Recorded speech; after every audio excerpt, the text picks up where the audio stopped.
Welcome, everybody, to the Splatoon 3 North American League 2026. We are here at event number 10, regular season, week number 8. And that means we are at the finish line. The final week of regular season play. On the line today is nothing short of a spot in the playoffs. And we've got a lot to talk about, a lot of scenarios to run you through, so we won't waste any more time. My name is Ninehole Grains, and joining me in the booth tonight, a couple of swell guys that you may know from such cinematic stylings as Guess That Character. I'm, of course, referring to both Falco and Popgun. And Falco, we'll start with you because I know you've got spreadsheets up. I know you have run through every type of playoff scenario that you can. What are you most excited for today? Yeah, well, if I had another monitor, I'd be pulling up more data, more monitors, more data, all that stuff. But of course, Nine, it is all about clinching a spot in that playoffs. A lot of these teams have already clinched a spot in the playoffs, but there is still one spot remaining in our 8th seed, and we have quite a few contenders for that today. And Popgun, you and I don't get to commentate together very often, but you sure know how to pick them, because today everything is on the line and we're going to see some good Splatoon. Hopefully I do a better job of picking teams that can win today than I did with the character selection segment I did a little bit earlier. I'm very disappointed in you for bringing that up, Nine. But I will say this. I'm very happy to be here commentating the sets that are going to be on today, considering playing in them are going to be extremely nerve-wracking considering what's on the line for a lot of these teams. Let's take a look at the schedule. There isn't a whole lot of it left, and you can see it right here. Yesterday, you got to see the Splatoon 3 North American League 2026 show. Today, as we've noted, event number 10 of the Splatoon 3 North American League 2026. Tomorrow, the final edition of the Splatoon 3 North American League 2026 Sunday Scrim for you Salmon Run enjoyers out there. And it all leads up to the Splatoon 3 North American League 2026 playoffs. You'll get so tired of hearing us talk about it by the end of today, I assure you. But that is going to be on June 20th and June 21st, a live stream on both days at 12 p.m. Pacific. Let's talk about the scoring format now, because there is plenty to discuss here. Every single point will matter. The teams, of course, have already been awarded their points from the ladder round, so it's all about those additional points that they will make for top 8. As always, it will only be the 4 best scores for each of these teams, but they know exactly where they need to finish today, and we hope to inform you all as well. So let's take a look at it. The playoff picture, because there are a lot of numbers to crunch, and Falco, let's just pass it right on over to you. 8, right there, Hypernova. They need some other teams to not maybe do their job today. Yeah, well, Hypernova, even though they're at the 8th spot right now, they are not playing today. They did play in the ladder and did not make this top 8 bracket. But those two teams under them, Scuba and Swarm, they both made it. This is going to be quite the matchup. Again, there are other teams right below that 10 mark of the standings that are going to be playing today. As you can see them with SZA, 37 Handsome Boys, Shiggy Wiggy, they're all playing today too. Again, fighting for that final spot. And Popgun, I know you love a little bracketology yourself. In the last edition of the Splatoon 3 North American League, we entered this stream knowing who our top 8 teams were. But today, there's a little extra fun, and as you noted, the teams have to be pretty nervous. You gotta be, especially considering the fact that there's still a lot of strong teams that have already qualified for the top 8 as far as math is concerned that are here. Cream Soda and Content Cat are going to be lurking around playing the role of spoilers, saying, nah, we're already here and we're going to do everything we can to keep some of you guys out and spoil the fun for everybody. There's plenty of fun to be had in this top 8, and let's talk about our rules for top 8. They're the same rules that you all are quite familiar with at this point. The higher seed will choose the mode, the lower seed will choose the stage. After the first game, the winning team will choose the mode, the losing team will choose the stage, and as always, all 5 of our game modes are available. Turf War, Clan Blitz, Splat Zones, Tower Control, and Rainmaker. Each mode can only be played once during the match. And speaking of that stage list, here they are. There have been some absolute darlings that have popped up over the season that we'll talk about. Still some stage mode combinations that have yet to be picked. We will be quite surprised and delighted if they show up today. We'll, of course, talk about that and much more once the games actually begin. And let's talk about the bracket, folks, because as we have noted, some teams that have already qualified, some teams fighting to get in. Cream Soda and Content Cat, 2 of our teams that have already qualified, opted to show up today. They're our first match in winners quarterfinals. The match we will be spectating, Scuba versus SZA, a match with all kinds to talk about. Duck Motif and 37 Handsome Boys. Again, Duck Motif should be in our top 8 for the playoffs. They with today's proceedings are in a great position and would love to add some more points just to be extra certain. And Swarm and the Shiggy Wiggy, still two teams that could potentially make it in. Falco, looking at Scuba versus SZA, the match that we are going to talk about, there are plenty of scenarios for both of these teams to make it into the playoffs. Yeah, there's a lot at stake here, and these teams are only separated by 25 points, with Scuba having the upper edge. So it's going to be up to SZA if they want to try and get a win here. And again, these two teams, they didn't play each other in ladder. They've been around the league for a while, and it's going to be a really strong first matchup that we're going to see here in the quarterfinals. And Popgun, I'm just going to keep harping on nerves here because you brought it up, but kind of walk me through. I know you've been around the scene quite a while. You've played in some nerve-wracking games as well. How do you keep yourself composed in moments like these? I don't know, because I didn't win a lot of them. Otherwise, I would still be playing here and not on camera right now. The key thing for these teams to keep in mind is, where do they need to end up at the end of this thing? They all have in their minds, and we've done some math behind the scenes of what scenarios need to play out. So even if they don't come out the gate strong in winners round 1, they still got a lot of things that can work out into their favor, especially if you're a team who's technically in top 8 right now and have already been eliminated and haven't been able to play. There's still some scenarios in your favor as well, even if you can't do anything about it at this point. Yes, Rainmaker is the first mode that we will be playing, so let's go ahead and talk about the Rainmaker rules. Falco, you seem to commentate every big Rainmaker match that I've seen here, so why don't you tell everybody what Rainmaker's all about? 9, I'd be happy to. Rainmaker, the goal is to top the Rainmaker shield, take control of the Rainmaker, and carry it to your opponent's pedestal. There's going to be a checkpoint, 1, maybe 2 checkpoints along the way that you can choose which way you want to go. You pop that, you get to that checkpoint, then you want to try and carry it to the opponent's goal at their final checkpoint. But if neither team reaches the goal, the team who comes closest to that goal will win. 9, a lovely mode that we all love, and especially with how often some of these stages have come up too. Undertow Spillway, for example, we see it come up very, very often. We see it come up often, and we always see a highlight or two every time we go there as well. Rainmaker getting people bottled up together. It's going to be Scorch Gorge that we're headed to, and interestingly, Popgun, this is the second most popular stage for Rainmaker, and I mean, to a certain extent, I understand it. You love getting a quick pedestal break on the checkpoint and then get in behind an ink vac and go one way, but I'm curious why you think Scorch Gorge has become so popular. I think it's because people are getting tired of Undertow Spillway and want at least something a little bit spicy, a little bit different. But you kind of harped on the ink vac there. That is something that's been more popularized within the past half year or so, as people have realized, wait a minute, if I just pop this and use it around the Rainmaker carrier, they're pretty much invincible, and we can just guide them across the stage as we see fit. With Scorched Gorge, obviously you see a lot of people push to the right pedestal, the edge of the stage. But with the vacuum, it opens up that push through the grate area that can be a little bit shorter to get to a little bit quicker. So it all comes down to, can you grab the Rainmaker while you have the specials ready to go? And that can be a big factor. Well, Falco, we'll talk now about Scuba, and we can finally talk a little bit about the math that Popgun had mentioned before.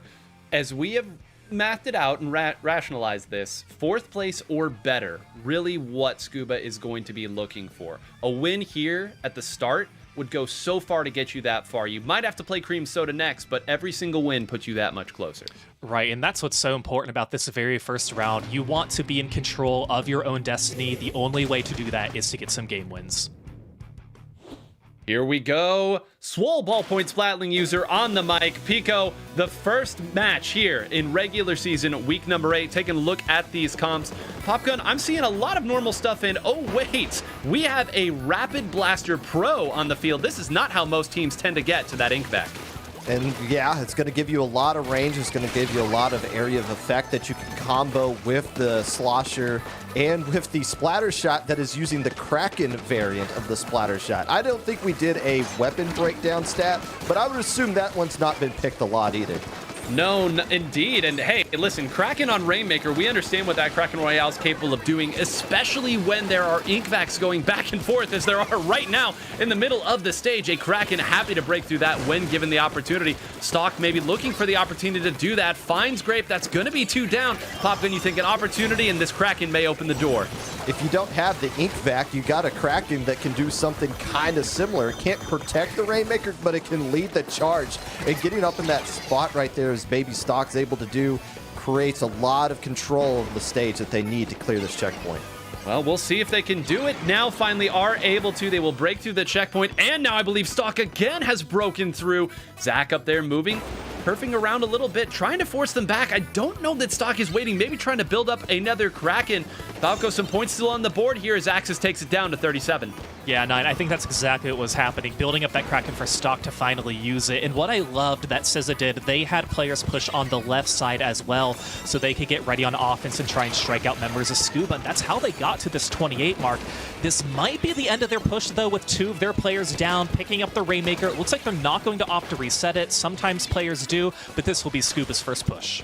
Well, you'd love to get through at least this checkpoint at this stage. You're kind of playing from behind. You've got your Ink Vac. You have enough resources here. Grape now moving through, almost runs right into that Splat Bomb. Instead, does sneak through, will land the triple splashdown, not able to take anybody out. Specials flying left and right at this point. Grape takes out another. It's just Axis who can do something about this Rainmaker, and does. Call it 3 down. That is a successful defense. And Popgun, you only get to keep your best push, but at least they got through the checkpoint. That's all Scuba needed to do right there. Clear the checkpoint, set up for the back half of this game to put yourself in an opportunity to get the lead back. 28 remaining is a pretty decent score to have on this stage. So now that you don't have the pedestal to worry about, it's just about getting that Ink Vac at the right time and you can hit a home run. Well, you want to set it up, I think, but maybe not. I guess they're going to try to push forward and force their way through. That's 2 that go down. They were tacticalers, so it may come out in the wash. That frontline duo of Grape and Leafy, a nice job there, forcing again the members of SZA back. Very patiently done. Leafy again starting to crash through. Falco, they have enough resources at this point. They just have to play the cards right. Yeah, all the remaining players had their specials ready. We still have a triple splashdown and we have a killer whale, but if you're Stock, you're going right for the Rainmaker trying to take out Kira. You get it done. You're trying to clean up a little bit as well in mid here with about 2 minutes left. SZA had a good job on defense. It's going to be a matter of how they want to play this out now, if they're going to try and pick up the Rainmaker, extend their lead, and I think that's going to be a good strategy, just making sure that Scuba does everything you can to make sure they don't pick up the Rainmaker. Maybe a little overzealous right there. This is a couple times now that we've seen some members of SZA earn a good defense, push forward a little bit, and then get taken out and suddenly find themselves again defending their own elbow. Stock will again go down, but 2 go down now for Scuba. I'm not sure exactly what broke through, but Popgun right now, they have another opportunity to push. It looks like they're just going to wait for somebody else. They just want to fight it out and control the center. 28 remaining is a decent score, and they can look to just kind of stall out the Rainmaker here a little bit, and that seems like that's kind of what they're trying to do. If I'm going to get splatted, I'm at least going to get splatted farther away from mid. It's going to be more difficult for them. Scuba's been a bit discombobulated at this point. They haven't been able to align the specials as they need to. They got the vacuum ready to go. They get 1 splat here, get that Rainmaker in the right position. This could be lead here if they play it right. Well, you just heard the Kraken Royale come out. That sound everyone knows. Needs to get, again, somebody up to try to fight off against Stock. This is twice now, Falco. You understand what the play is here from Scuba, but if SZA can build 1 special and stop it, that might be what happens over and over. Yeah, and that's what's going to be really hard. But here with the Rainmaker in 3 down and the Vac, Leafy going to be pushing it, takes the lead. We called it at the very beginning before this match how important the Ink Vac is, especially at this point of the game with about 20 seconds remaining. You get it all the way to 10. That is great. SZA is going to have 1 more opportunity. And a long way to go to get to it. Almost the base of the pedestal is going to be necessary. Here we go. They need to take out Leafy to start. Leafy jumps away. 2 specials on the board here, and it's 2 of the specials you would love to have to clear out the members charging forward, as well as the ones up at the top. Leafy now moving forward and takes both of them out. No overtime scenario for them there. Scuba, despite a scary start to the game, Popgun, will get a game number 1 and calm those nerves. And that is a phrase we like to call getting Rainmakered, where you have control of the game for what seems like the entire 5 minutes, and then you trip over your own feet, and all of a sudden, your lead is gone, and you're not going to be getting it back. But credit to Scuba. They waited for their right opportunity to align. They got the vacuum. They weathered the storm of the Kraken that was sent at their way, and they're able to get a bunch of splats on top of it. They were able to slip through at the very end. But, man, if you're SZA, you're sitting there saying, we had this one won. We had them discombobulated. We put so much pressure on them. We forced them into some nervous plays because, again, Scuba's going to have more nerves on them because they got more on the line. But they just couldn't close it out. They got Rainmakered. Well, hey, there's still plenty of time for them to play some other modes that aren't Rainmaker if they feel like they could have done it. And to note for the folks at home, SZA still has an outside chance at making it into the playoffs as well. They will need, and I'm not exaggerating here, a win of this event to do it. They need the full 100 points if they are going to close the gap on the current 8th place team, which is Hypernova, with 280 points as we noted before. But I want to give a special shout out to a player in that last game who does the job that we said was important, but again, maybe doesn't always produce the highlights, but Falco, we saw over and over Mecha say, the one thing I can't do is go down here. We have to keep cycling these Ink Vacs. I will build more of them than our opponent is able to build Kraken Royales. As long as we do that, we will have opportunities, and they were rewarded with that win. Right, and that's why, in my opinion, Scuba didn't look very nervous. The game could have been 3 minutes, 5 minutes, and they wouldn't have had the lead until the final minute, no matter what the duration was. Scuba seemed very polished with how they wanted to play. And I mean, those Ink Vac pushes, especially on a stage like Scorch Gorge, you really need to make sure that you have everything lined up to make it work. And Scuba did. It took them 4 minutes, but again, it didn't seem like they were sweating too much. At the end of the day, they got the job won and are one step closer to giving themselves more points and moving up in the winners bracket. And as we noted, they need just a few wins here. They do not need the incredible run the full bracket and get first place, although that would be great to give yourself that momentum heading into playoffs. They don't need quite that many points to jump the current 8th place team. So again, we'll talk about these numbers more and more. Every single match that's currently going on in this bracket will have effects on the playoffs at this point. But we now know Splat Zones is where we'll be headed next. And Pop Gun, I know you love a Splatling or two. We see a lot of those these days on Splat Zones. Tell the good people what's all about in Splat Zones. Splat Zones is extremely easy and simple to understand once you get past the name. Oh, we just got to control the zone by putting a ton of turf down. With Splatlings do it a lot, as you kind of alluded to, so we might see a couple of that. But you hold on to the zone, and if you get all the way down to 0, you get the knockout at the end of the 5 minutes. Whoever has the most points, i.e. had controlled the zone the longest without having to go through penalty points, will be the team that wins. And we talked earlier about some modes having certain stages that are very, very heavily favored, of course. Undertow Spillway Rainmaker, as we discussed, Inkblot Art Academy, Tower of Control. Falco, Splat Zones is the only mode that we currently have that actually has 2 stages that are sharing the most picked. It's going to be Mahi Mahi Resort and Urchin Underpass, actually, that are the 2 most popular. But Splat Zones, there's a lot of different stages that people enjoy.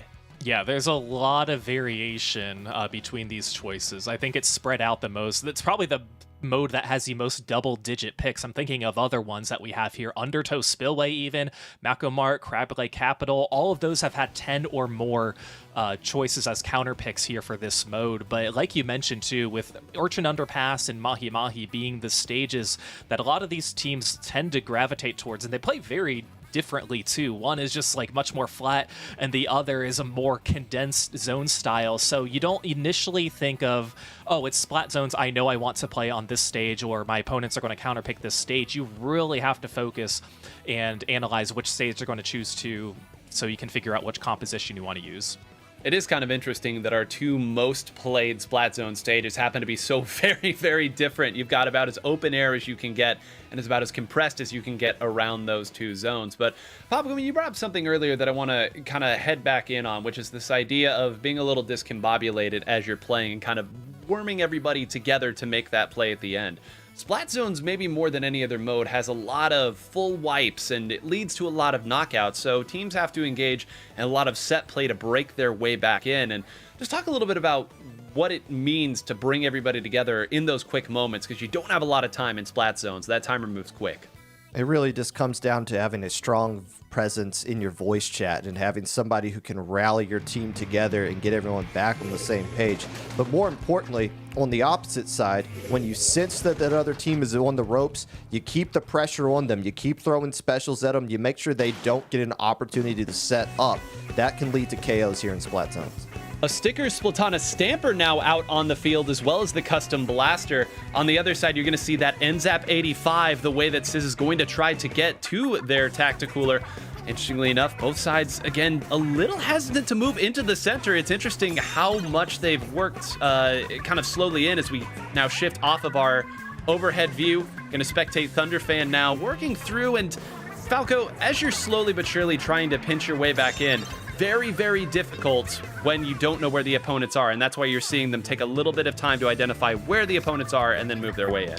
Yeah, exactly. You know, intuitively, you're thinking, oh, I'm going to rush right towards the zone because I want to cap it as soon as possible. But no, that's not always the case. You don't want to reveal your location. You want to make sure that you have a player advantage before you do anything too drastic. And right now, Scuba's really walking away with this one, able to hold on to the zone even when it's neutralized or able to take it back.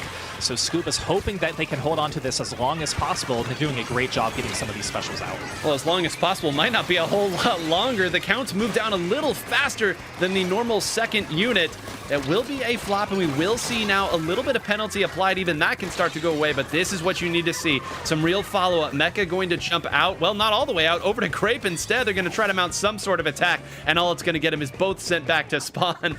A little chuckle there, Popgun. That's not always how you want that play to work. That's one of those moments in solo queue where you're wondering, why are you jumping to me? I'm not safe. Go away. And now you both get a free trip back to your spawn because of it here. And Sizz can capitalize off of that. Getting Scuba back on the ropes again. They don't have penalty points to deal with because it's their first time capturing the zone. Now can they find ways to deal with the Booyah Bomb being thrown at them? The answer is going to be no. So Scuba should wrestle the zone back for now. There you go. Another big penalty applied. 33-43. Still plenty of time. 3 minutes, an awful lot in. I believe we saw their Kara almost going down. Mecha with a nice flank at this point. Should be able to collect two and almost a third. We'll call it a third right there. A wipeout as quick as you like. Just one player, Falco, picking the right spot to attack from, and it's domination for Scuba in that play. Oh yeah, and that's so great when you already have the lead too. So that was such a good pick, and of course they still have some of these penalty points they need to run out.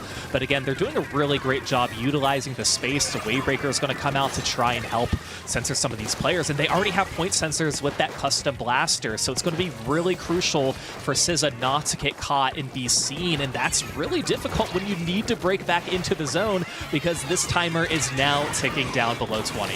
Oh, a nice bait there. Going in with the triple splashdown after faking it off the jump. One or two more players here will take it. And we now see again a scramble on the zone. It looks like Grape is still up with just a little bit, but it will flop over. Once again, Popgun Sizz has done just enough to keep themselves in the game, but again, 3 down, there's no stability. And that's all they need to do. Just keep the game going a little bit longer. They've been having difficulty getting themselves set up and keeping their footing as evidence there, but still plenty of penalty points on Scuba. They've been getting a lot of splats on top of it, though, so it's going to be difficult to break out of their own spawn. But they have some specials that can throw at the zone to at least stall things out a little bit longer. Well, there's one special thrown and almost clipped Mecha there as well. They don't have a whole lot of time. We got to get some turf on this zone. 3 down, though. That's going to give you as much time as you want. I can't believe it. Again, they have found enough players when they need, and this is where it's really important for them. How can they turn the tide of how this has gone? As Popgun noted, they're able to take 2 or 3 players out, but pushing back in and keeping them out has been what's been most difficult for them. They've now got some good specials. That's Leafy down. That penalty is almost gone. Falco, they finally have an opportunity to make this comeback. Yeah, this is a new Sizz that we have seen so far for this game. They had a very good opening start and got the lead, but this is the first time they've really been able to hold on, especially in 4v4 situations. Now it's a matter of if we can hold on for this moment now, because these points you have are so valuable. You're going to get so many penalty points if you give up the zone, so you're doing everything you can not to go down, staying in the zone and making sure you can take people out. But is it going to be enough? No, just one player alive. It's going to be the NZAP and the wipeout, and the zone flips 7 to 8. Oh, that's so hard if you're Sizz. You really don't have have much time to break back in, 9. Oh, SZA, so difficult. 2 games potentially ending up like this. Now you've just got to find 1 or 2 players and then go at the zone. Leafy again escaping here. Will they get the Booyah Bomb down? They do, but the penalty will still be applied. Grape will jump out, and I think that means we will get into overtime. SZA again from the depths finds a way to get some control. There's no room for error at this point, Popgun, but at least they have a chance. It just comes down, can they get the key splats right here to close this one out? There goes Leafy down on the side of Scuba, but you see the flanks coming around on the right side, trying to collapse onto the zone. And now the splashdown on the back end while trying to paint the front, but it's not going to be enough on top of that as well.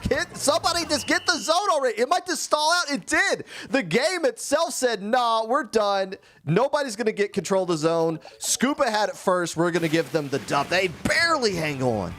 Oh my gosh. You know, Popgun, you were in another sort of what happens next quiz style show where this was the answer to one of the Splat Zones games where, again, sometimes that's just how Splat Zones will end. If you don't have control for long enough, that timer will tick down where it says overtime, but oh my goodness. Again, if it was a heart-wrenching loss in that first game, Falco, that one has to feel especially bad. If they had taken out Leafy there, that would have been it. They would have won the game, but that one player surviving stalled it out. I know. Oh, SZA was just bunched up a little bit too much, and Scuba did a very good job just knowing the assignment of holding on to the zone, doing everything. And they knew what they were supposed to do. Hey, if we stall this out, it's fine. We don't need to really take the zone. We're going to try and take out our opponents. The ink that we splatter on the zone is just the cherry on top if we can get the zone.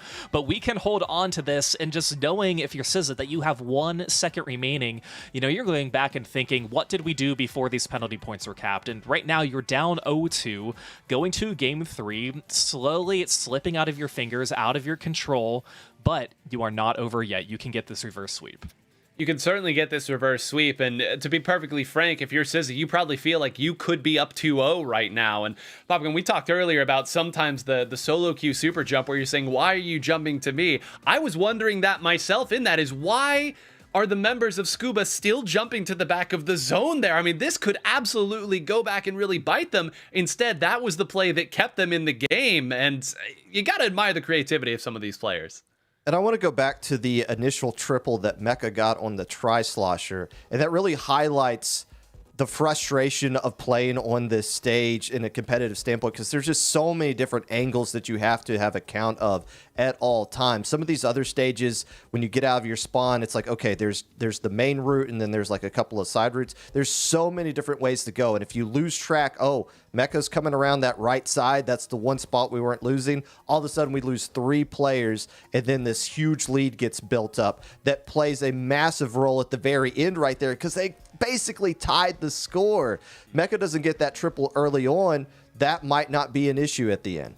It's such a great point, and why those early scores are so important. There's no penalty that you have to take through. It is the most efficient points that you can get in the game of Splatoon in Splat Zones is that very first push that you make. And we will be headed to Tower Control next, so competing the trifecta of our most played modes, and I believe this one goes to you as well, Falco. So again, tell the good folks about Tower Control. Yeah, Tower Control. The objective is to hop on this tower and make it move towards your opponent's goal. There's going to be some checkpoints along the way, but you're going to have to get through those. If you get past it, you don't have to get past it again once that time comes around. So once you ride through those checkpoints, you got to make sure that you can push it all the way through. You need to have at least 1 player on the tower and making sure your opponents aren't on the tower as well. But if neither team reaches the goal at the end of the 5 minutes, the team who comes closest to that goal will be the winner. I think maybe amongst all the modes currently in Splatoon 3, this is the one where the teams that really know how to attack, how to pull themselves together and get the set play on certain stages have a real advantage. We have seen so many knockouts, particularly on the stage that we'll be going to, Inkblot Art Academy, for Tower Control, as we have alluded to. This is the most played stage for Tower Control by a fair margin, a huge margin. Popgun, I believe you once called this the Universal Game 2. It's not quite Game 2 right now, but Game 3, you get the idea. Everybody loves to go here. Everybody. I mean, this is everybody's favorite place to go, Tower Control Art Academy. It's almost to the point of, it's like, okay, if you want to play there, and our opponent wants to play there, and we want to play there, who gets the advantage in this scenario? I don't know. At least everybody gets to have fun, because that's the only reason this gets picked all the time. Teams just enjoy going to the Art Academy and causing chaos.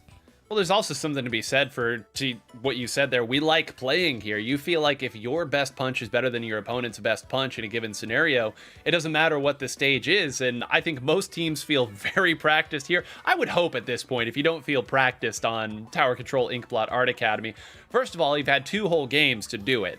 So at that point, you've got plenty of years that you could have practiced up on it. But the game plan tends to be the same, Falco. You get through that first checkpoint, you have somebody go up and attack some of the upper areas. You would love to have an ink vac or some sort of protection from long-range specials, and then it just becomes a scramble. Yeah, the first few parts are pretty much an algorithm for both of these teams with how they want to operate. And remember, this was SZA's counter pick game stage too, so they're the ones who think that they have the better opportunity against Scuba. This has been chosen 23 times here in our top cut, so we'll just see if SZA has something up their sleeve to get their first win in this set. 23, make it 24, and here we go. SZA needing a win to keep this match going. Taking a look at the compositions right here, it will be a heavy Splatling now coming out for SZA. Thunderfan going to be on that. Will give the team maybe a little bit more stability, one of the few things that they have not been able to find, but hey, stability doesn't seem to matter a whole lot, Popgun, when you've got a 52 gal and a blaster running right at you.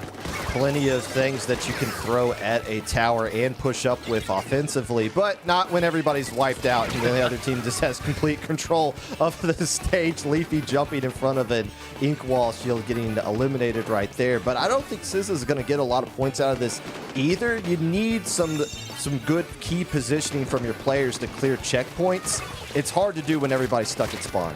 Well, it's also hard to do when now one player comes up for 3. I believe that was Axis who was sharking on that left side for a long time. They had set up their blaster and one other player on the left side. You think you've cleared out everybody, Falco, but one person up there, a head full of steam, can absolutely break this open and break through a checkpoint. Yeah, speaking of breaking through the checkpoint, SZA did so great getting a lot of their players in front of that checkpoint. Even before it got to the first checkpoint, I think everybody else who wasn't on the tower was already pushed up in this area right where Baby Axis is too, and that's why this tower ride has been so successful. And SZA just seems unstoppable at this point. You hear the 4-ore state activate over and over again. This is a brand new SZA team that we've seen so far, Nine.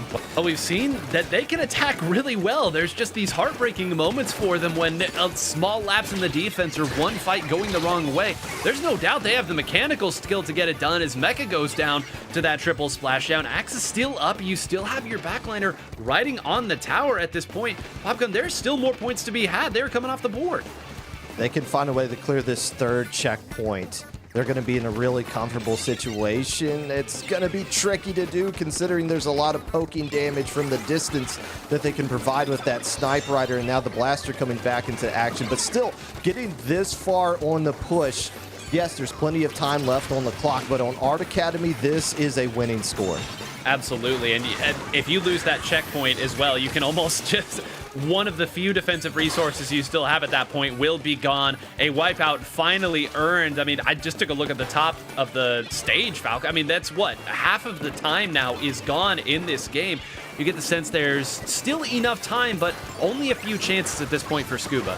Still enough time, but remember, Scuba hasn't even broken a checkpoint, so they're going to have to play the full game, quote-unquote, within these 2.5 minutes. And they already have a lot of paint in front of their tower, too. But Mecha had to back up before anybody could get on the tower and try and push up, because there are some players, some SZA, who are just not afraid to really show their aggression. Talking about Baby Stock right here, who's able to get a few picks, and just like that, SZA takes control over mid, and they are on the move once again. Yeah, I think that was a triple for Stock at that point. So that means when your NZAP 85 player is getting triples and your Blaster player is getting triples, things are usually going your way in good fashion. Now, Leafy will take one out there, again, fighting in the center of the stage.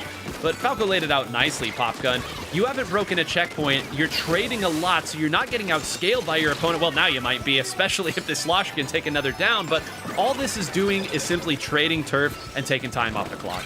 this is probably the most comfortable lead Sizza's had so far in this match. Yeah, they had a pretty decent one in Rainmaker, but there's no such thing as lead in Rainmaker. This is much more of a comfortable situation. The key for them is going to be how do they close this out. They're getting splatted a lot here in this last second 2-minute mark that we're at right now, and they're starting to lose a little bit of control.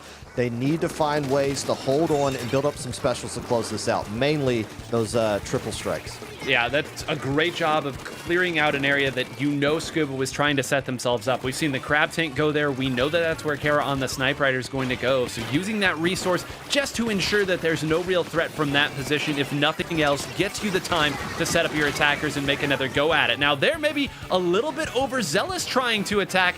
That's almost handing the members of Scuba a 3 down. Falco, maybe a little bit of an unforced error. There's still time to get their defenses back, but this is certainly the best chance that Scuba's had.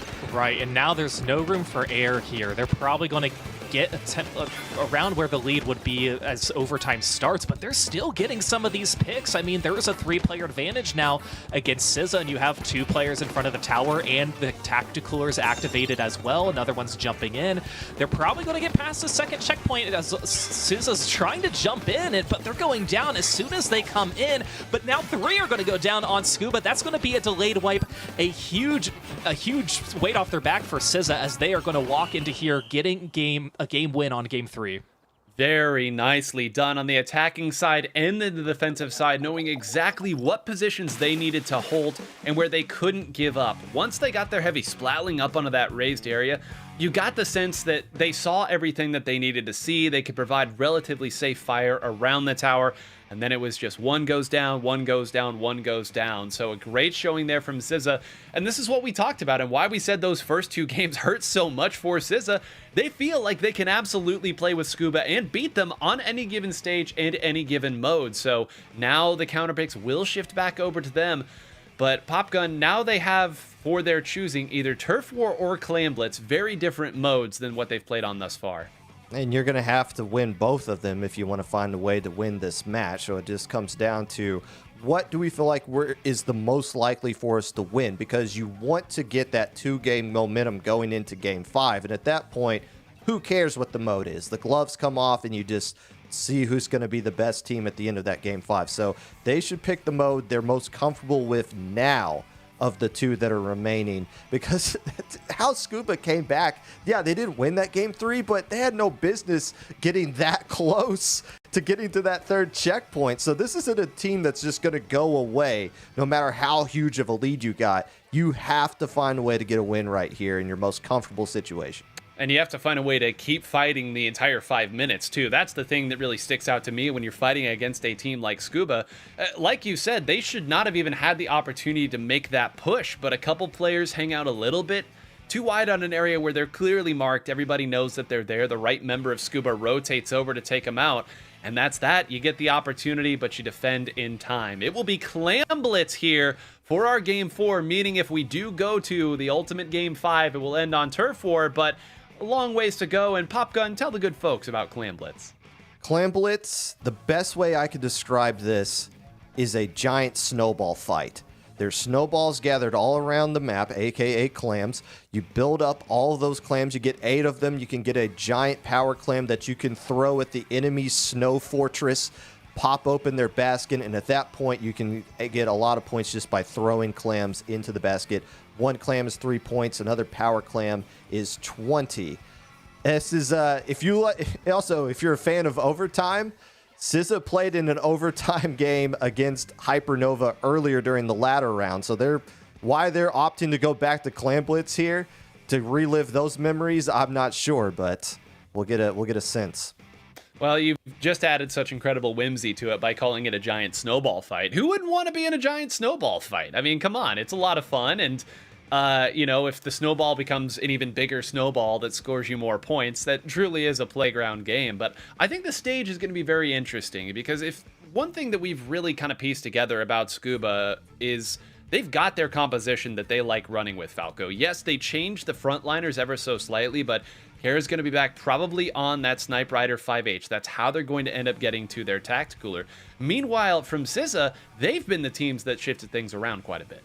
Yeah, SZA's shifted it quite around, and it's going to be really important what they do for Game 4 and potentially Game 5, especially on Museum d'Alfonsino that they're going to be playing on. And remember, this is by far the most commonly picked Clan Blitz stage. It is more than twice the amount of our second most common stage, which is Scorched Gorge. So, SZA once again going with the comfort picks here. Well, their first time choosing this particular one, but it's Scuba going with the comfort picks this time around. And yeah, it's going to be a question of who's going to change the comps and what is going to be different in all regards.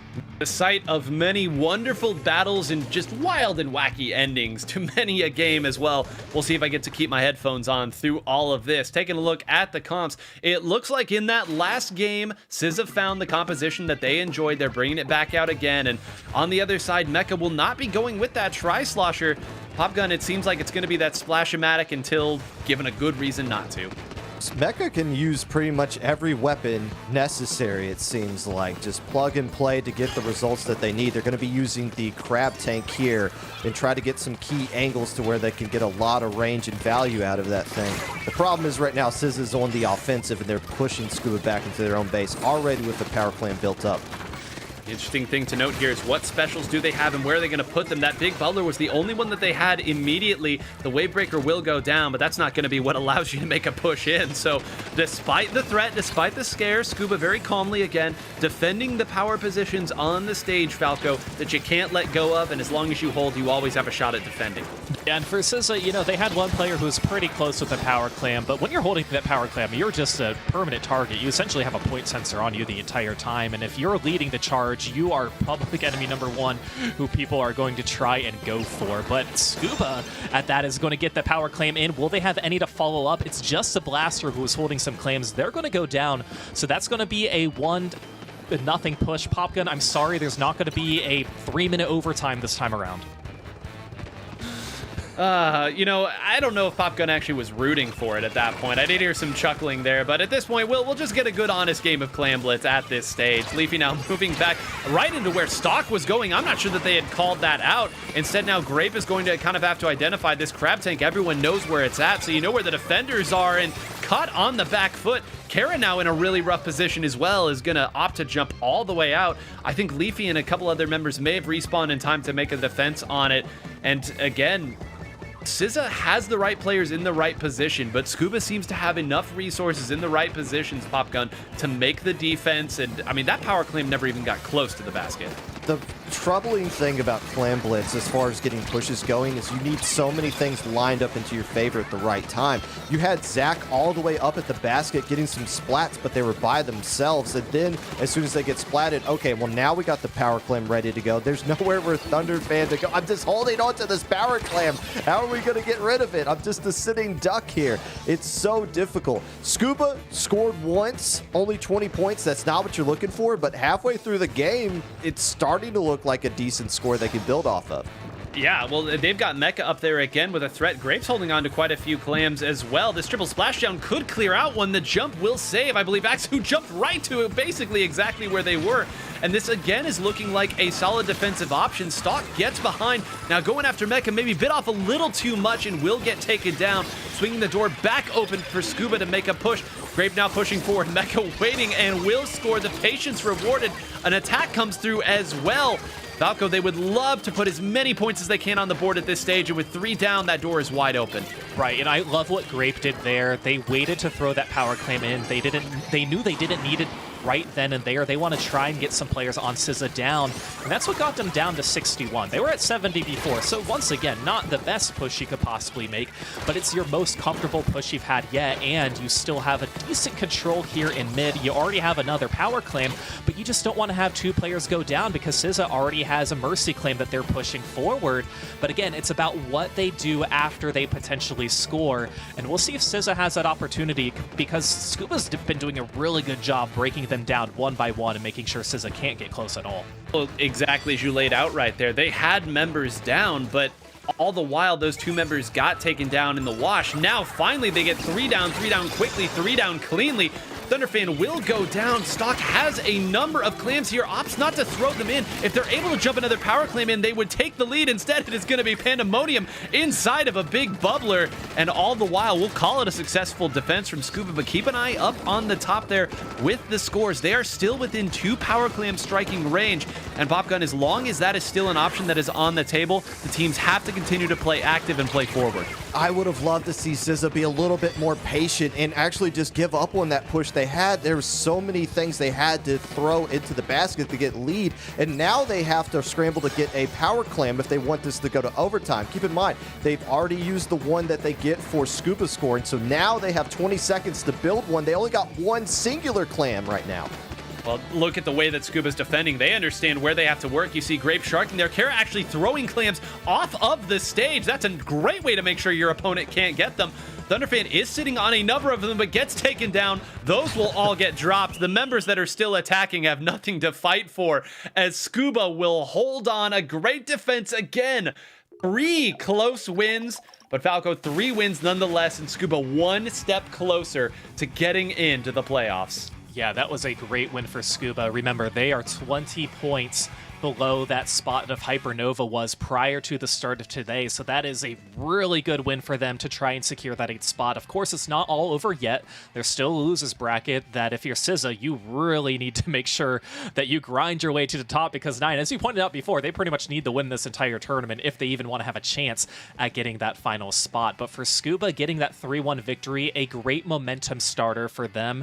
And that game wasn't a really pretty game with strong pushes. You get a power claim in, you get 1 or 2 to follow up, but there were no breakaway pushes from either team. But if you're Scuba, you don't really care. You got the win. They don't have to be pretty. They just have to count, and all of those did count. A great showing there from Scuba. Again, we've talked 4th place at minimum is what they're going to need if they want to make it in. Now that they've won this first match, even if they do lose their next, they will still be in the 5th place match once they go down to the loser side of the bracket. And they may win their next match too, but at the very least, so important for them to get that win, and they did. And let's check out that bracket, and now we can kind of update you on some of the happenings otherwise. Cream Soda taking care of business against Content Cat. Of course, Scuba, as we noted, just got their win, so they will now get to fight against Cream Soda, one of our presumptive favorites and a winner of 2 weeks of the Splatoon 3 North American League thus far. In the 2 versus 7 match, 37 Handsome Boy. Yeah, whoa indeed, yeah. Popgun. A 3-0 over Duck Motif. That's a good win for 37 Handsome Boys. That's a very good win. A 3-0 sweep, my goodness. Duck Motif all but qualified for top 8. They're already number 7, so they got another placement here just to kind of solidify things. But 37 Handsome Boys, with nothing to play for other than pride, they let a lot of pride show right there. A sweep over Duck Motif. Well, they actually, I'm punching my numbers in real time. 37 Handsome Boys is in the same position, I believe, as SZA, where a win of the event and some help from some of the other teams would give them a chance. Again, asking an awful lot, but so is beating Duck Motif. So to get that 3-0, that's a big deal. And in the other match that we haven't discussed yet, Swarm, another team that still has an opportunity to make it into the top 8, does get the win in real time. Oh, this has been incredible. I think that's 3 matches in the past 2 weeks that I've gotten to see that on.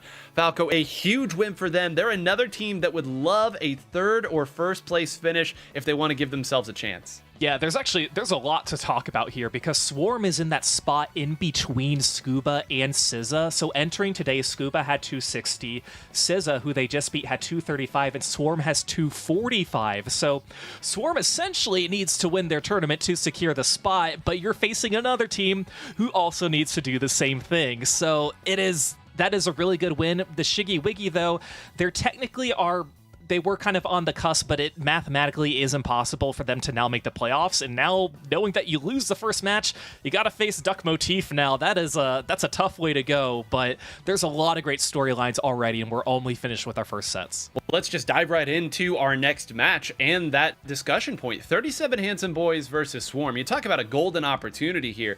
You knew as soon as Cream Soda entered this tournament, that it was going to be a very, very difficult fight to get first place. Cream Soda, if you've watched any of the weeks they have participated in, you know what they are capable of against anybody. But you look at the way that this bracket has spun out. The winner of this match, again, needing to win the tournament to really give themselves a true opportunity. Popgun, you now get to play against another team like that, and then, if Cream Soda plays to their seed, if you take one match against Cream Soda, 3 games, you would be sitting in grand finals, and suddenly, you're guaranteed at least second. Yeah, both these teams, no matter who wins this one, will be guaranteed at least the bronze medal here, which is... I didn't think both teams would expect that. Maybe Swarm would be hoping for something like this, but 37 Handsome Boys going up against Duck Motif, they got a ton of momentum at their backs there. That is a monstrous win for them, something they can build off of. But on the flip side, Swarm playing it in a clutch game 5, finding a way to get a dub there as well. You got 2 different kind of dynamics of momentum. One being excited over a sweep, one being excited to not be in loser's bracket right now by the skin of their teeth. Going to be colliding here, and one of them is guaranteed to make winter finals. And the interesting thing about these 2 teams, and really quite a few of these teams that we've talked about that have just been on the, and really even the 7 and 8 team, to be perfectly frank, there's a number of teams in this edition of the Splatoon 3 North American League that some weeks they could get top 3, and then some weeks they won't even make it into top 8 at all. That's just the depth of talent that there is right at that level. And because of that, Falco, we haven't really seen these 2 teams play on stream against one another. They're certainly in the echelon of team that you would expect to make it this far. It's good to see both of them make it on the same day, but this is a real opportunity for us to learn and for the players to learn. Right, and that's what's really great. Of course, you know, there's a lot of teams who have played really strong that aren't here today. We talked about Milky Way, we have Moonlight, we have Enemy. Some of them are still here today, like Cream Soda, but it's really great that we can finally see these opportunities for these players and these teams to see what they are capable of on stream. You know, we can see the results, we can see the scores come in, but we don't see what actually happens in the game. We could see a 3-0, we could see a 3-1 on paper, but is that actually what happened in the game? We don't really know unless we obtain the replay codes and watch it ourselves. So this is a really key win for both of these teams. And for 37 Handsome Boys too, we mentioned that they're kind of in the same situation that SZA was. You know, you're really rooting for some of the teams who already made it into the playoffs because you want them to take the points that the other teams can't, but at the end of the day, you still want to beat them. So there's a lot that goes into play for this, and it's just great that we can see it all unravel today. Well, it's a great point you bring up, too, of rooting for the teams that have already made it here. I know we've got 2 other teams that we're discussing now, but if Scuba is able to beat Cream Soda, which is a legitimate possibility, again, Scuba, when they're playing hot, can keep pace with anybody. That means they would be in winners finals, and as Popgun pointed out, that would mean at worst they would get the bronze, and that is above that 4th place point that we talked about. So they've got to be feeling great right now, and for both of these teams, you are rooting for Cream Soda to continue to play the way that they have all season. But again, 2 relatively evenly matched teams here, again, on the point side. They both need big performances here. They both had weeks where they've made deep runs. They both had weeks where they haven't made it into the top 8. And as we're waiting here, Splat Zones has been the call, but Popgun, I just want to pass it back to you here to talk about, again, you just 3-0'd somebody or you just 3-2'd somebody. Which would you prefer to be in? What would really keep your heart rate at a good level? The 3-0, easily. A 3-2 is a very stressful win. One that I would usually just need, okay, I need to step away. I need to breathe a little bit here before you go right into the next one. And also keep in mind, if you get the 3-0, which they did against Duck Motif, 37 Handsome Boys, that gives you a little bit of a break mentally. Swarm immediately won that one, and now they have to turn right back around and play again versus 37 Handsome Boys, who gets a little bit of a breather. Maybe they even get to take a peek at that match and get a little bit of info on the team that they're going to be going up against and do a little bit of game planning and scouting. So that is the value of getting that 3-0. You get that extra time to work with. Extra time to study. I love that. Just hope that one of them is maybe streaming their perspective and you can get what you need. I'm thinking back now, too, since we're talking about 37 Handsome Boys. I'm pretty sure that Duck Motif is very happy not to see them making the playoffs. I guess they still have a chance to make the playoffs, but they would be delighted. I believe this is the second time in top 8 that 37 Handsome Boys has 3-0 Duck Motif. So you talk about a real bracket foe, a real bugbear pushing you down to the losers finals. You know you won't have to run against that team in playoffs, so you're quite delighted about that. But as we wait here again, remember it is the higher seeded team that will get to choose the stage. It is the lower seeded team that will get to choose the mode. I flipped that. It's the higher seed that will choose the mode, the lower seed that will choose the stage. Falco, despite 37 Handsome Boys coming off a 3-0 over presumably a stronger opponent, they're technically the lower seed here. Yeah, and that's what's tricky with how you get into your top 8, because again, the seeding, that's all that matters, is what happens in the ladder stage. And for 37 Handsome Boys coming in at a seed 7, it's very likely they're always going to be the team who's choosing the stage first. They'll never really have a game mode unless they face Content Cat later on. But for them, they went 5-3 in the ladder stage. It's not really the best ladder performance that you can have, but you got where you needed to go to potentially claim a spot. And you can only do what you can possibly do in ladder, and at this point too, you just need to get the game wins. And again, it's week 8 of the regular season. All these teams know the drills of what stages they want to choose, which modes they want to go for too as well. I don't think we're going to really see a lot of curveballs being thrown our way, considering the stages that we'd seen in our previous set. They were all the most popular picks too. But 37 Handsome Boys coming on the lower seed, being the underdogs, they might have to throw those curveballs if they want to get the win. Well, it'll be Robo Ramen that will be playing on here for Splat Zones. Very, very well practiced Splat Zones stage, I would say. Even if it's not the most picked, this is still one that everyone very, very, very familiar with. Expect to see players going for flanks, hitting ones. A little coordination from both of these teams. As another shout out to the Swole Ballpoint Splatling user, Pico, on the spectator cam on one side. Oh, we're going to talk about that composition. And on the other side, a different way of getting to it. Oh, my goodness. All right.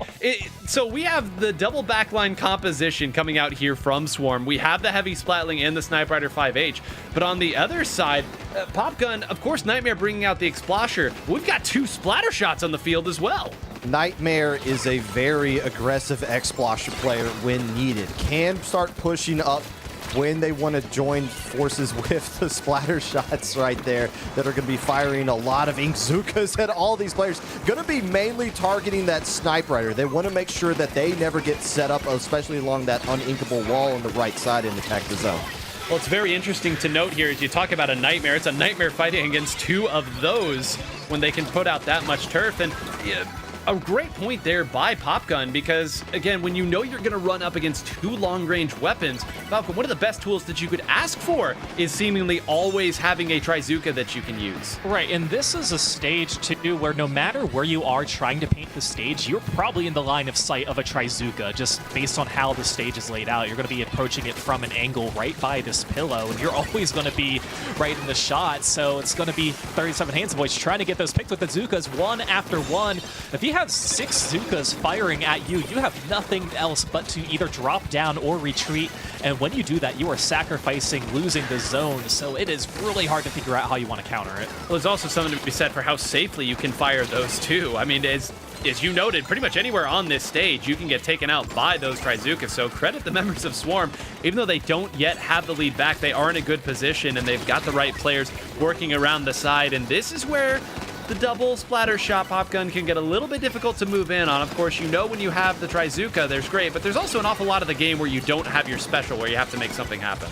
Well, it's great when your Sniper Rider player gets a splat from all the way back, basically their own side of the base, and that allows everybody else to start pushing up right there. That's not typically who you lean on to break out of a lockout situation right that, but Nightmare, this is where you're going to see that more flexibility this player can bring out. Staying back and defend when needing, pushing up and being aggressive, and arcing a lot of shots over those uninkable walls as well as they're trying to keep the forces of Swarm back.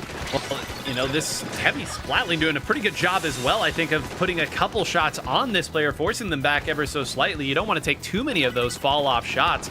You see Noah now is going for with another one, takes out Trey, I believe, and then some more assistance. Nightmare may have been the one to finally close out that member of Swarm who was near that unequal surface. Zeke and Esong going to move together and take a couple out. Has the scoring stopped? It appears, Falco, for the time being, yes. That will be a flip of the zone, but still a lot of members of 37 Handsome Boys up. Swarm needs to find something big.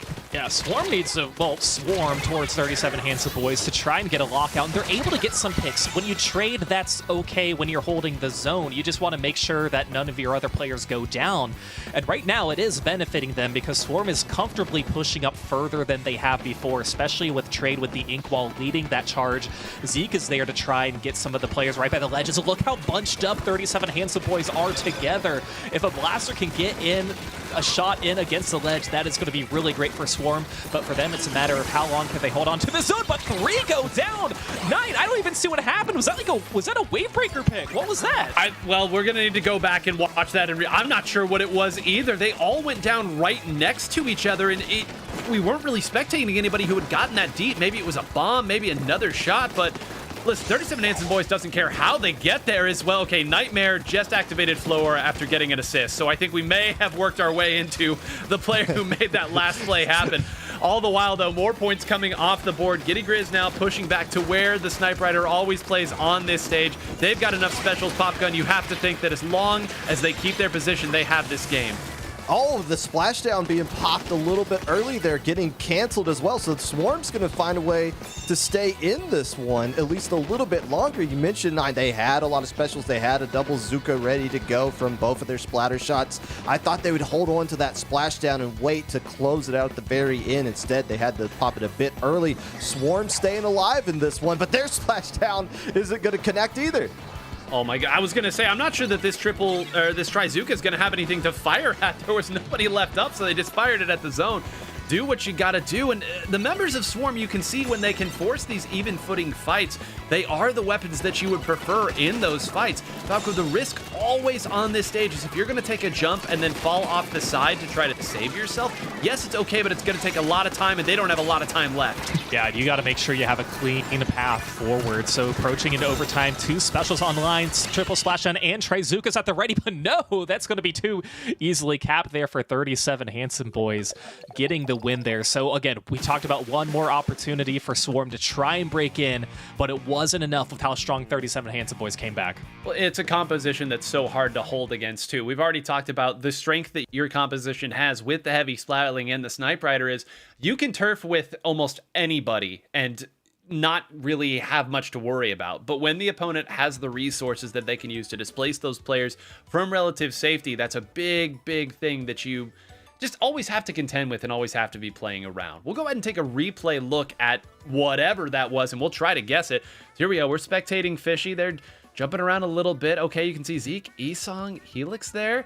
And then watch the top of the screen. Watch what happened. A triple splashdown goes up, and maybe that was what ended up. Yeah. Yeah, I mean, Noah's also in Trizuka, so I think Nightmare's standing right there is in the Flow Aura state, so we'll give it to that. But hey, anytime you get to see a Explosher, a custom Explosher come out and also get into Flow Aura state, it's good Splatoon. But that will be game 1. Now we're going to start to get into the counterpick phase. But Popgun, what did you see from those two teams there outside of a lot of wacky special play?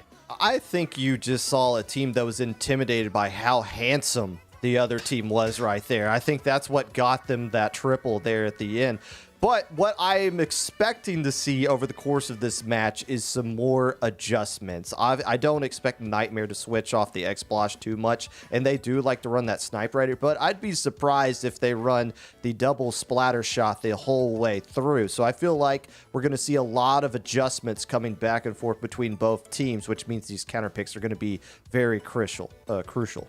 Well, this is one of the first times we've seen two separate teams bring double backliners into, and I know the Explosher played by Nightmare is not your traditional backline player, and frankly, the heavy splatling, I think, from Swarm was pushed forward too, so these are players that like to fight, but Falco, that opens up a lot of different stages too that some teams are strong with. We've seen Crab Lake Capital from teams who are really confident in their backline play, but that's a very interesting dynamic that Popgun's brought up.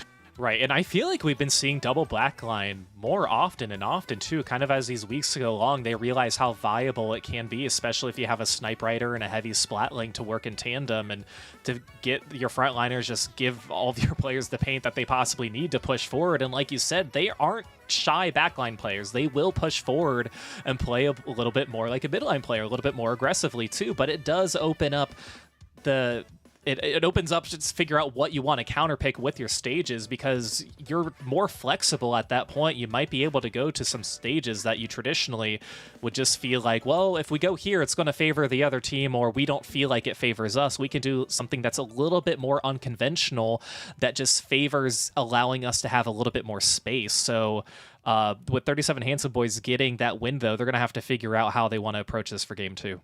Well, they've chosen Clam Blitz here. That's the piece of the puzzle that 37 Handsome Boys got to choose. So you talked about space, which is, I think, so crucial when you're running compositions like this. And if it is indeed going to be the Explosher coming out, whatever variant it may be, from Nightmare, as well as a Snipe Rider 5H, it's hugely important, vital even, that you pick a stage where those players are going to be able to get set up from relative safety and continue to move forward here. There's some stages that we've seen, Popgun. I think Mahi Mahi Resort has been a hilarious stage to see Clam Blitz played on, because there you've got to be quick and you've got to be ready to fight. And I think that's one of the reasons why Swarm is taking a minute on this pick. They understand what's at stake. And unfortunately for you, it's not going to be the hilarious. The funny option was not selected. Instead, they're going with Mako Mart, the much more traditional Clam Blitz stage, and one that's very compact. You can basically, if you were the goalie in soccer, you could score on the other team's basket from your own goal if you needed to. They're just so close to each other, which means you can't get wiped out at any point because you lose too much control of the stage and you can lose too many points here. With both teams having these like two anchor comps, like the pseudo anchor to go along with the Snipe Rider, it just comes down to, okay, you're on the Splatling, you're on the X-Splosh. Do you feel comfortable on this particular stage being able to yo-yo your way back and forth? Backline half the time, push up and be more aggressive the other half of the time. Both of these players can do that if they opt to stick with the comps they've been using, or at least some variant of the comp they've been using on this stage and mode that are completely different from Splat Zone's Robin.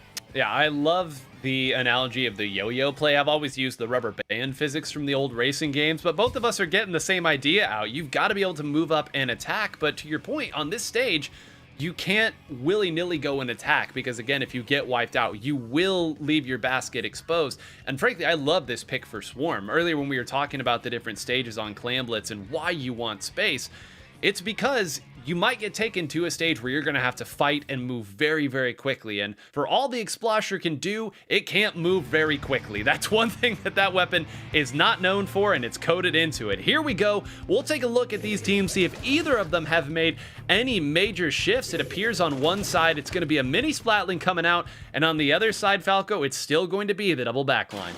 Yeah, but no double shot this time around, so we're going to be switching to Noah with the blaster, the custom blaster this time around too. But yeah, the Zinc Mini Splatling is going to be the biggest curveball thrown our way. Trey already jumping out. It might be a record of getting into the stage and immediately regretting where you were after being targeted, so they're going to try and give themselves some more space. But once again, Trey's doing exactly what Trey does, is pushing forward with that ink wall, trying to get some picks. Swarm already up 2-0, and actually is looking very comfortable to start off. Well, now can they shuffle around the clams? That's the important part here. There's a lot of clams on this stage, but they're all in relatively difficult areas to safely get in and out of. So that's going to be our first score. This is where we talked about not going down too many. It appears they are going to go 3 down. I think they were tactical, but with 1 going down, they might have opened the door. Helix did respawn in time, and Popgun, they timed it out just right. They got a few points here. I would expect to see a lot of small scores as the teams go back and forth. And Helix showed a little bit of the game plan for Swarm right there, which is push up to the enemy base, find a way to pop that big bubbler right at the pit area so that players can jump into there, be safe until the blaster jumps into the fray, and have a perfect opportunity to throw in as many clams as necessary. So that is going to be the key for Swarm. Can they keep pushing up and using those big bubblers from the Zinc Mini?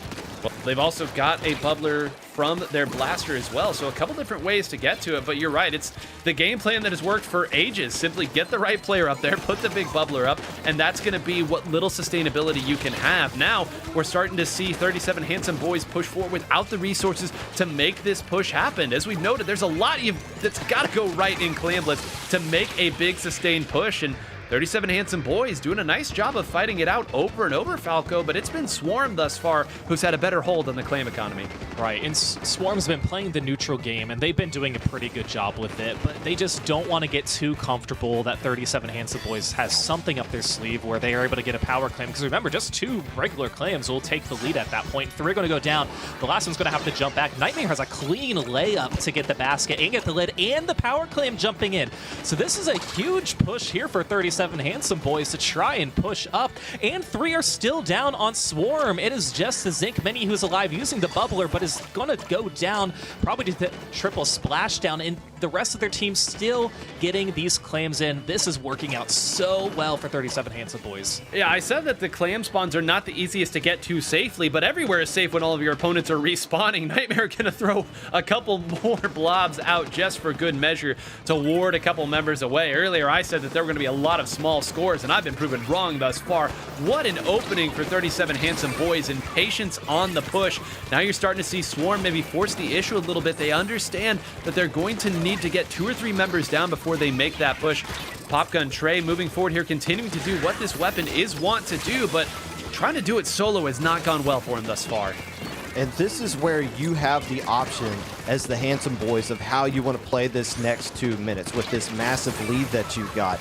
Do you want to start pushing up and keep the pressure on Swarm, make them use all their specials, burn them defensively like we saw them had to do just to keep this game going a little bit longer? Or do you turtle up a bit? Do you just build up your specials, wait for Swarm to move into you, then strike and move forward here? It looks like they're opting, or at least Swarm is kind of opting to be very patient, wait for a window that might not open up for them unless they try to create it. Yeah, you see that they tried to create it earlier. That didn't go as well as they wanted. Now they're trying to be patient here, try to get a couple members up and rotate how they attack. Previously, this was where their 52 gal had moved forward to attack. Now they try to shift the blaster over as they move Helix on the other side. So you can see, Falco, they're trying a little bit of everything here. They've got the right idea, and they've got plenty of clams to try to make a push happen, but this triple splashdown just continues to pay dividends from Nightmare. It seems like they get so close, and there's just one roadblock stopping them from trying to get the score. They just can't make anything of it to try and get the win. And I mean, you have your blaster player who's already pushed up, Trey, or I'm sorry, the gal player who's pushed up but isn't holding any clams, and 3 are going to go down. We can hear the Flow Aura State. I honestly don't know who has it right now, but we hear it being activated over and over again as 37 Handsome Boys continues to get these picks. And this is coming at the perfect time in the game, 4 minutes, 30 seconds into it. So they don't really have to worry about another strong push from Swarm because they don't have any clams right now. 37 Handsome Boys are doing a great job cleaning up. And Nightmare has that triple splashdown. That has been their answer every time that there has been any sort of threat that has come forward them, any sort of big bubbler. As long as Nightmare has this, they can break through it. They're going to opt to let it rip way early. There is a power clam in the possession of Swarm, so we will get into overtime. Nightmare has pivoted back around, a couple shots here on these members and takes out a member. That big bubbler is way far back. That is not going to provide safety. Fishy moves forward to take a couple out here, now has rotated back behind. There's still some shuffling of this power clam to make it somewhat interesting, but that'll be 3 down as overtime ticks down. And again, a great showing. Popgun, I love the way that 37 Handsome Boys is using the tools that they understand so well, putting them in the position to thwart whatever Swarm may throw at them. And maybe they weren't expecting that double big bubbler comp to be coming out from Swarm. But Nightmare sure seemed pretty pleased when they saw it. It's like, oh, okay. Anytime a big bubbler was popped, it was almost like sick 'em Fido. Just go over there, throw some hands at them. You're almost always going to cancel it. If anything, you're going to force them out of the big bubbler, which is against the whole purpose of that thing existing anyways. So they had the perfect counter for the game plan that Swarm wanted to bring out, just naturally from what they wanted to do. And you saw the nice adjustment from that. And I was laughing because Falco pointed out how the Flow Aura sound is kept it was almost like it was on loop. I was like, is this real? Is somebody just like playing sound effects in our headphones? No, like everybody was just racking up the stats right there. A dominant win for 37 Handsome Boys. I think that's typically as well as you'll see that stage defended, too, in Clam Blitz. I mean, earlier we said it does not take long to get from one basket to the other. You've got to be careful not to go too many down on the attack, but just, again, incredibly played. And now what an opportunity this is for 37 Handsome Boys, who, again, need a win today to have any chance of making it into the playoffs. And Falco, they have now selected Turf War, the first time that we will see it today, earlier than we usually see it as well. Tell the good folks about Turf War. Yeah, well, hey, if you have played Splatoon 3 before, you've played Turf War. It's the first game mode that you possibly play. So use your ink to expand your team's territory and cover more turf than your opponent to win. It's as simple as that. But you have 3 minutes to do so. There's no clearing the objective, winning for taking the objective. It is just a good, clean Turf War battle for these 3 minutes, and it won't be until the very end that we know the winner. And if there's one thing we can expect in this, it's that the members of Swarm are going to do their best to move forward and attack, and there's always going to be some player you wouldn't expect getting Flow Aura State. I think maybe in that game, the player who got the crazy Flow Aura in the middle of that was Giddy Grizz, who was the Snipe Rider player. Last week, we saw an E-Leader get Flow Aura State. This time, the Snipe Rider 5H players are getting it, so everyone's getting Flow Aura. But, you know, since we're kind of harping on this, and as the teams get ready for Turf War Popgun, the thing I think I enjoy most about Flow Aura is multi-splats are so important in a game of Splatoon, especially with Tactical Lure Up, where you've seen how short the windows to make advances are. If you're able to activate your Flow Aura in a vaguely neutral state, you get the sense that that player has turned the game around.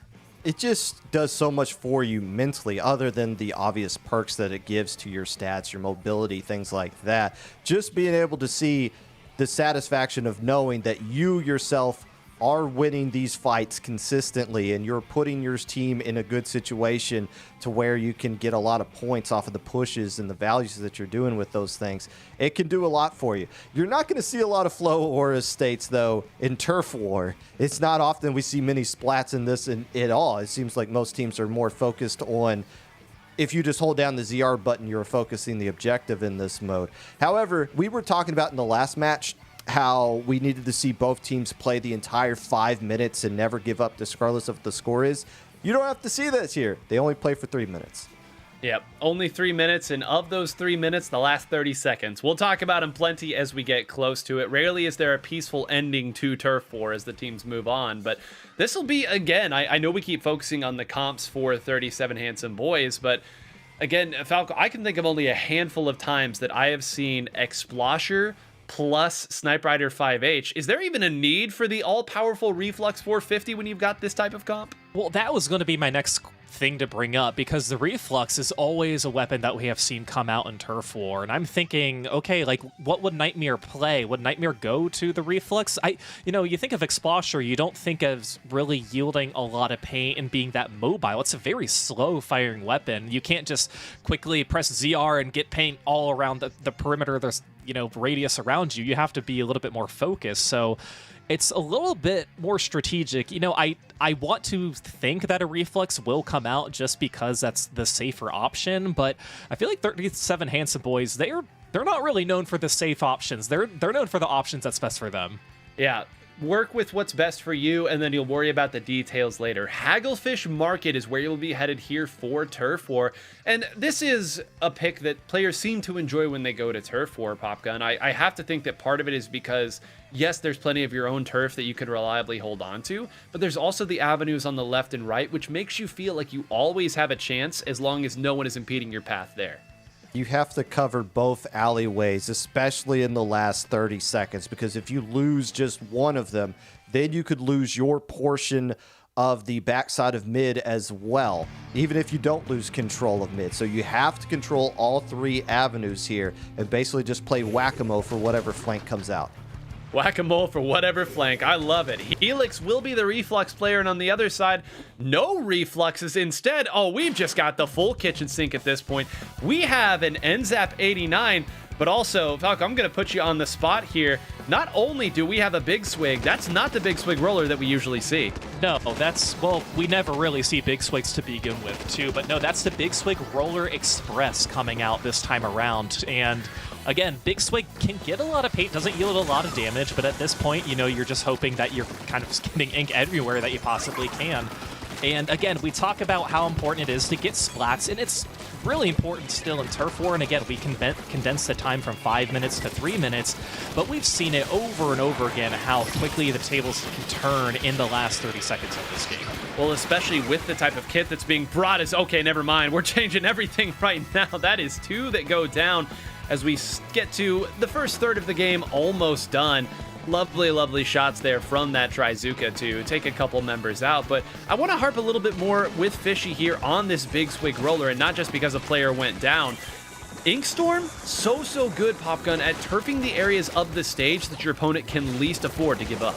It's frustrating, too, because it just does little tiny droplets here and there, so you can never completely clean up all of it, especially if they are able to get in a position where they can throw it on the enemy side of the base. Towards the end of the game, that's the last spot you want to be wasting your time on, is repainting everything on your side. You want to be focusing on mid, so it's going to come down to when can they fire off those Ink Storms in the final minute. Well, they've also got the Super Chumps as well from that NZAP 89, so plenty of things that they can use at the end of the game to really make Swarm wish that they had taken those members out early. We've got just over a minute left of play at this point. Teams jockeying for position. 37 Handsome Boys maybe getting the better thus far. Fishy again waiting, and again with a wonderful shot. And again, it's Nightmare with the strongest triple splashdown, at least. I mean, it has to be one of the most efficient, Falco. It feels like every time that thing gets fired off, it finds real value. Right, and this is the first moment we see the danger flicker there at the top of the screen. That just shows how well 30-some Handsome Boys is doing with this lockout. And we even see some of their players backing up just to touch up on some of those areas, so nothing funky happens at the end if Swarm pushes back forward. But you continue to get some of these picks. You go down, you have 3 down continuously. Your Helix, can you jump out in time? No, you're spotted on top of the canopy. That is looking very comfortable. Now, it's not over yet because, again, Swarm, they could make a miracle play, get a knockout, push forward with a lot of their specials, but the momentum that 37 Handsome Boys has so far has been completely unmatched this entire game. It's momentum, and you saw 3 different members just try to do anything, try to find any footing in the center, and there's simply too much turf moving around. They're just identifying where all the members of Swarm are coming from. Noah, again, it is just, look at that, Ginningris spinning around from the top side. Oh, the helicopter, the Snipe Rider 5H with the H standing for helicopter. 37 Handsome Boys, that's how you put an exclamation point on it. 67.7%, that is an awful lot of it. Take a bow, 37 Handsome Boys. You will be headed to the winners finals, and big smiles on our faces there. What a way for that to end, Popgun. I think that was just a little bit of controller malfunction there at the end. And it came at just the perfect time when the game was already out of hand. By the way, 37 Handsome Boys are 6-0 in Top Cut right now. They haven't lost a single game. And we can see why. I was surprised. Whoa, you 3-0 Duck Motif, but now that we see them in action, that Mako Mart game, mwah, just perfect. Just perfect how they took care of business there. Not the greatest start to Turf War. Who cares? They took care of control of the middle ground, and then it didn't really come down to the specials at the end because they had control of everything that they needed to do. They're looking really good. They're not just handsome, they're skilled at the video game. Little bit of everything. We'll go ahead and take a look at the bracket here shortly because, again, there's plenty that are going on right now that is changing in real time. We know for a fact that Cream Soda has 3-0'd Scuba. So there you go. 2 teams in winners finals that are 6-0 on the day. How's that for a setup? Our 1-7 seeds. But look at the way that the bottom side is setting up. Swarm and SZA are going to be battling it out, and Scuba gets the draw against Duck Motif. This is huge, everybody. Again, Scuba needs to get 4th place if they want to jump Hypernova's points at this stage. Swarm and SZA still with plenty to play for. One of them getting knocked out would mean the end of any aspirations for the playoffs that they have. But Falco, we're going to be commentating, of course, our winners finals, but that losers quarterfinals, 4 seed versus 2 seed, that's the one that has the big ramifications for the playoffs. Right, and if I'm Scuba, I'm thinking this is really difficult. I just had to face the strongest team going into this, which was Cream Soda, and now I have to face Duck Motif. That's not what I want to do in my semifinals and in the losers round. I want to have easier matches before I get to this point, but you have to earn your victories. You have to earn that spot into the playoffs, and they know if they can't beat them now, then it might not even happen in the playoffs if they make the playoffs. So again, these matches are just so important. You know, Contact Cat losing, they've already secured a spot. They're going to be okay. The Shiggy Wiggy, they were very close, but still didn't really have a chance. They're gone now. A lot of these teams who are playing spoilers are eliminated, except for those top teams who are still remaining in this bracket. And let's talk about the top team after our break, because there's plenty to discuss with Cream Soda. They've got highlight plays all over, but you know what's just as good as watching Cream Soda play? How about watching a 4v4 draft? Power and Chara teamed up with a number of wonderful community members to show you what it's like on the inside and how you build teams. So take a look at this. Hello everyone, and today I will be fighting Power in a 4v4 team draft. The way it's going to work is we're going to be picking players, but we'll only be able to see their freshest fits. They'll have 3 weapons, and we'll be able to pick any weapon. We will only be able to use our weapons once, and this will be a best of 3 match. Once all the players are picked, we'll know who's on each other's teams. Let's see the freshest fits that we're going to choose from. Oh, wait, These are how gonna many be coolers are there? unique comps. Player 4 is going first. I'm just telling you right now. I'll take P3 first. I like their variety of painting weapons, so I think that would be very easy to build around. Chara picked you, Vic. Oh, You got picked yippee! I was thinking of taking P3 also, but now that that's gone, P6 looks kind of similar. So they have the junior. I like a bubble, helps me push up. End zap with cooler. So this player's flexible. I'll pick them. It's always the support players that go first. My next pick's gonna be P1 because they have the 52 gal. I think an aggressive weapon is gonna be really helpful with my team composition. Oh, let's go. Oh, P1. let's go. They also have the Frozen Splatter Shot Pro. Again, it's gonna help us get in with missiles. It's gonna move people around the map. I like that aggressive option right there. Pick me, pick me. So Chara's got believe in 2 you. picks now, right? He was And my then- mentor. Okay, next up, I'll take player 2. No! They play all the Splatling classes, It But is hey, the consistent. Splatlings yep. weren't picked last. so that means we'll have a consistent weapon with a lot of range and paint support. I think that would be very consistent for the team comp. And then finally, I'll pick player 4 for my last pick. Yes! There you go. Good job. I like blasters, of course, and having a little bit of an ability to hit around walls or corners can help out with something a lot of weapons on our team might struggle with. So I think that'll create a nice, well-rounded composition. I can't wait to hear Right. Power, like, justify picking me last. I like blasters too, so Yeah. I'm happy to end up with P5 on my team. I can see they have a bunch of quick respawn. They're going to be pushing in with my 52 gal teammate over there. Maybe he'll be the We'll 52 figure it gal out, teammate Popgun. for the other 2 games to balance it out. Very possible, very possible. Because they get to Okay. use whatever weapons they want. Oh my, okay. Okay, I like this. I was right. Oh, there it is. Oh, we here's go. the reveal. Look at that. Yo! I was I was right, he says. So my team will be Vicvion, Cater, and Siren.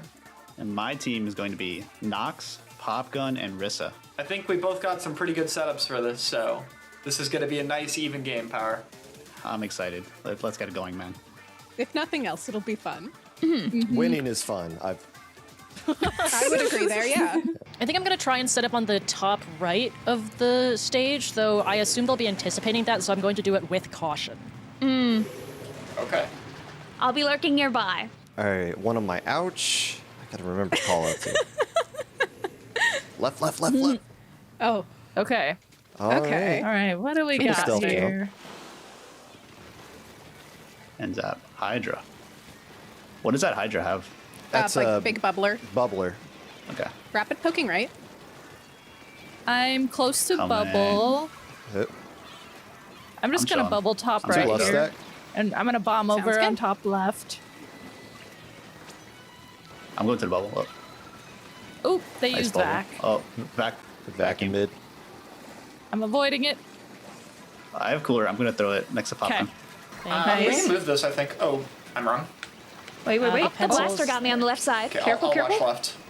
Blaster's coming through the center. range. and I'm getting threatened. Splatted Range is them. dead. Oh, Oh, nice. I got. Two I have spots. jet ready. I also have bubbler. I'm going to I move have on the jet tower. left. I have top left. Just take tower. Take tower. All right. One's weak on the bottom left. They had to bubble.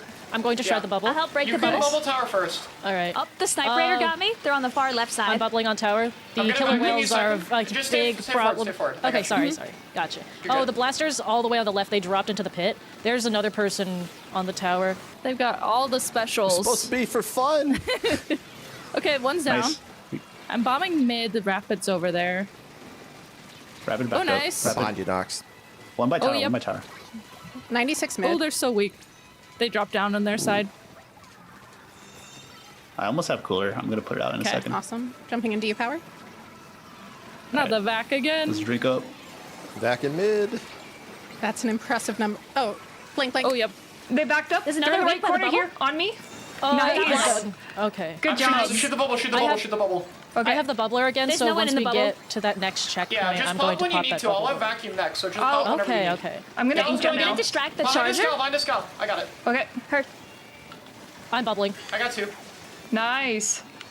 I got one. Nice. Nice, thank you. Okay, we just got to write out this I can checkpoint. vacuum All right. you Free. in a bit. I'm just gonna pop up here so they can't push me. All right, I'm gonna throw a Okay. couple of bombs in the middle of the Keeping it path on here. tower. Thank you, I thank traded you. with one. 52 is gone. Almost there. Nice job. Nice. Nice job. Good Virtual job. high five. Yes. I'm high fiving the wrong way. Let me. Yeah. What I want to see is some fist bumps now. None from me. I got 3 silver medals. No fist bump from me. I've got 3 gold, so it's possible. yes. Yes. Well, Popgun, you've got a chance to get a couple more games later, so don't feel too bad about how that one went. But we've got more important games to talk about because we have a look at the bracket. Things are happening in real time.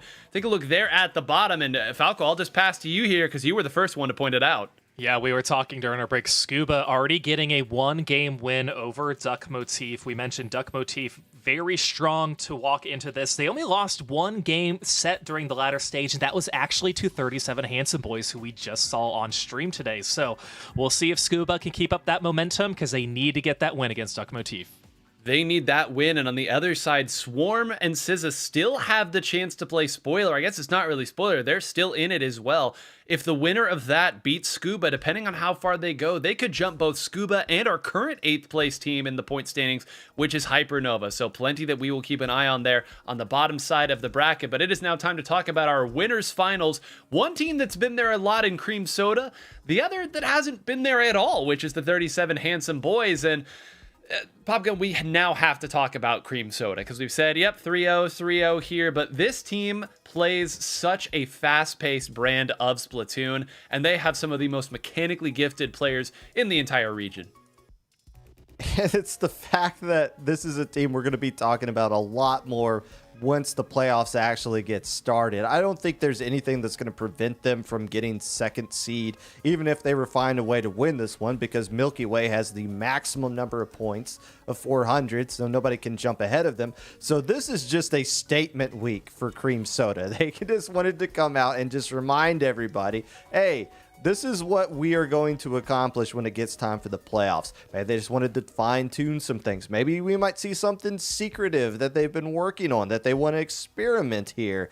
Regardless, I don't think they've dropped a single game so far, which is fine for 37 Handsome Boys because they're saying, we haven't dropped a game in top 8 either. We got nothing to lose.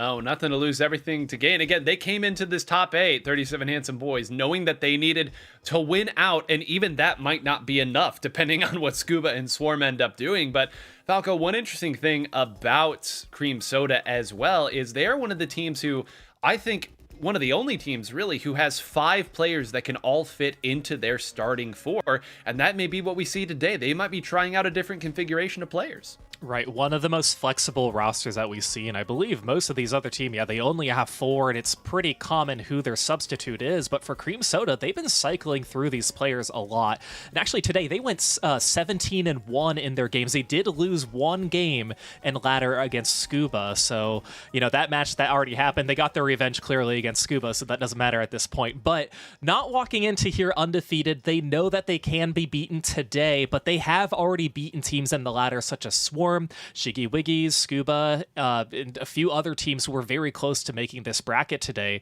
But again, we've seen Cream Soda, we've seen what they're capable of. As soon as we saw they were playing today, we knew they were probably going to be in this position.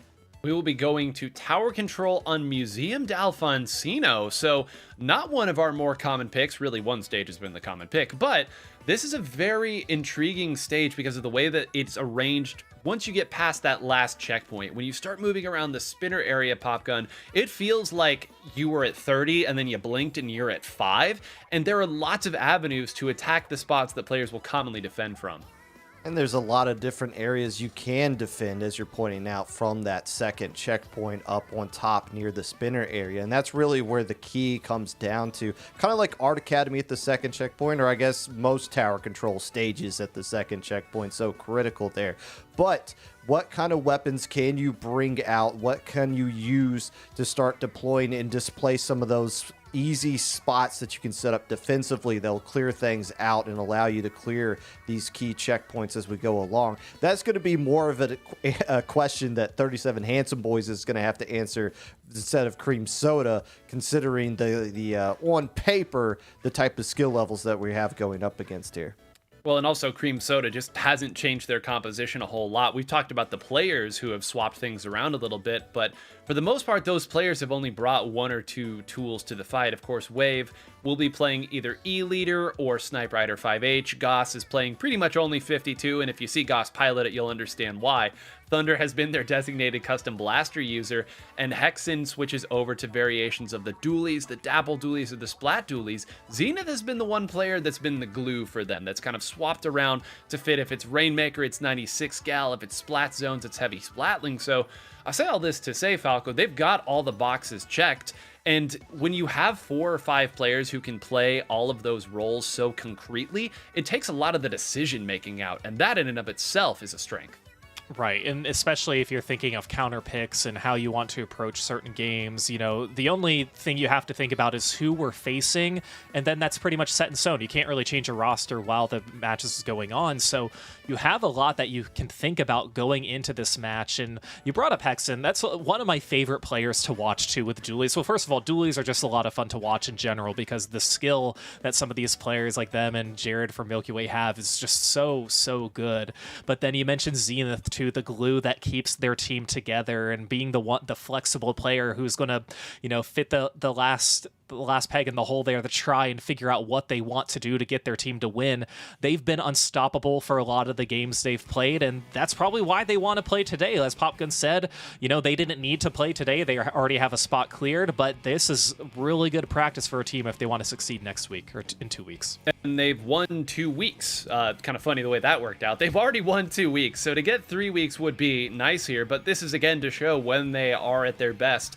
Very few teams can beat them. I'd say if you asked a lot of viewers of this league, which team do they think has a real chance of dethroning Milky Way, they would certainly be one that you'd hear come up a lot if you were to just put it to an A, B, or C type of poll where you fill in which one. So this would be one of the biggest upsets I think I've ever seen, Popgun, if 37 Handsome Boys was able to get this. And I have been kind of mulling over in my head why Museum d'Alfonsino, because this was the choice of 37 Handsome Boys. Are we thinking Nightmare just has a number of angles that Explosher can hit at? Because that's the strength and kind of the one wrinkle they have that there isn't an equivalent on for Cream Soda. It's got to be that, because that, like you pointed out, that's the one variant that's going to be slightly different across all 8 players that are in here. Oh, an Explosh. Okay, we haven't seen that in this league since preseason week 1 when TZS was flexing with that thing. So there might be some spots where we think we're talking about, like, defensively you can set up to start attacking a second checkpoint if you were a team like the 37 Handsome Boys that's pushing it. Maybe the X-Splosh can arc those shots that could displace an E-Leader or a Snipe Rider that Wave might be bringing out, and maybe in conjunction with how good those splashdowns have been connecting for Nightmare as well. That would be the person I would go to on my team and say, okay, we have to get a win here in game one to steal some momentum and convince ourselves we can get a win in this match. Where do you want to go? Let's go with the museum and see what happens. Another shout out to the Swole Ballpoint Splatling user. Pico has been bringing you all the action from behind the sticks. Taking a look at the comps right here, it is going to be Thunder, Wave, Zenith, and Goss, so no Hexen to be seen.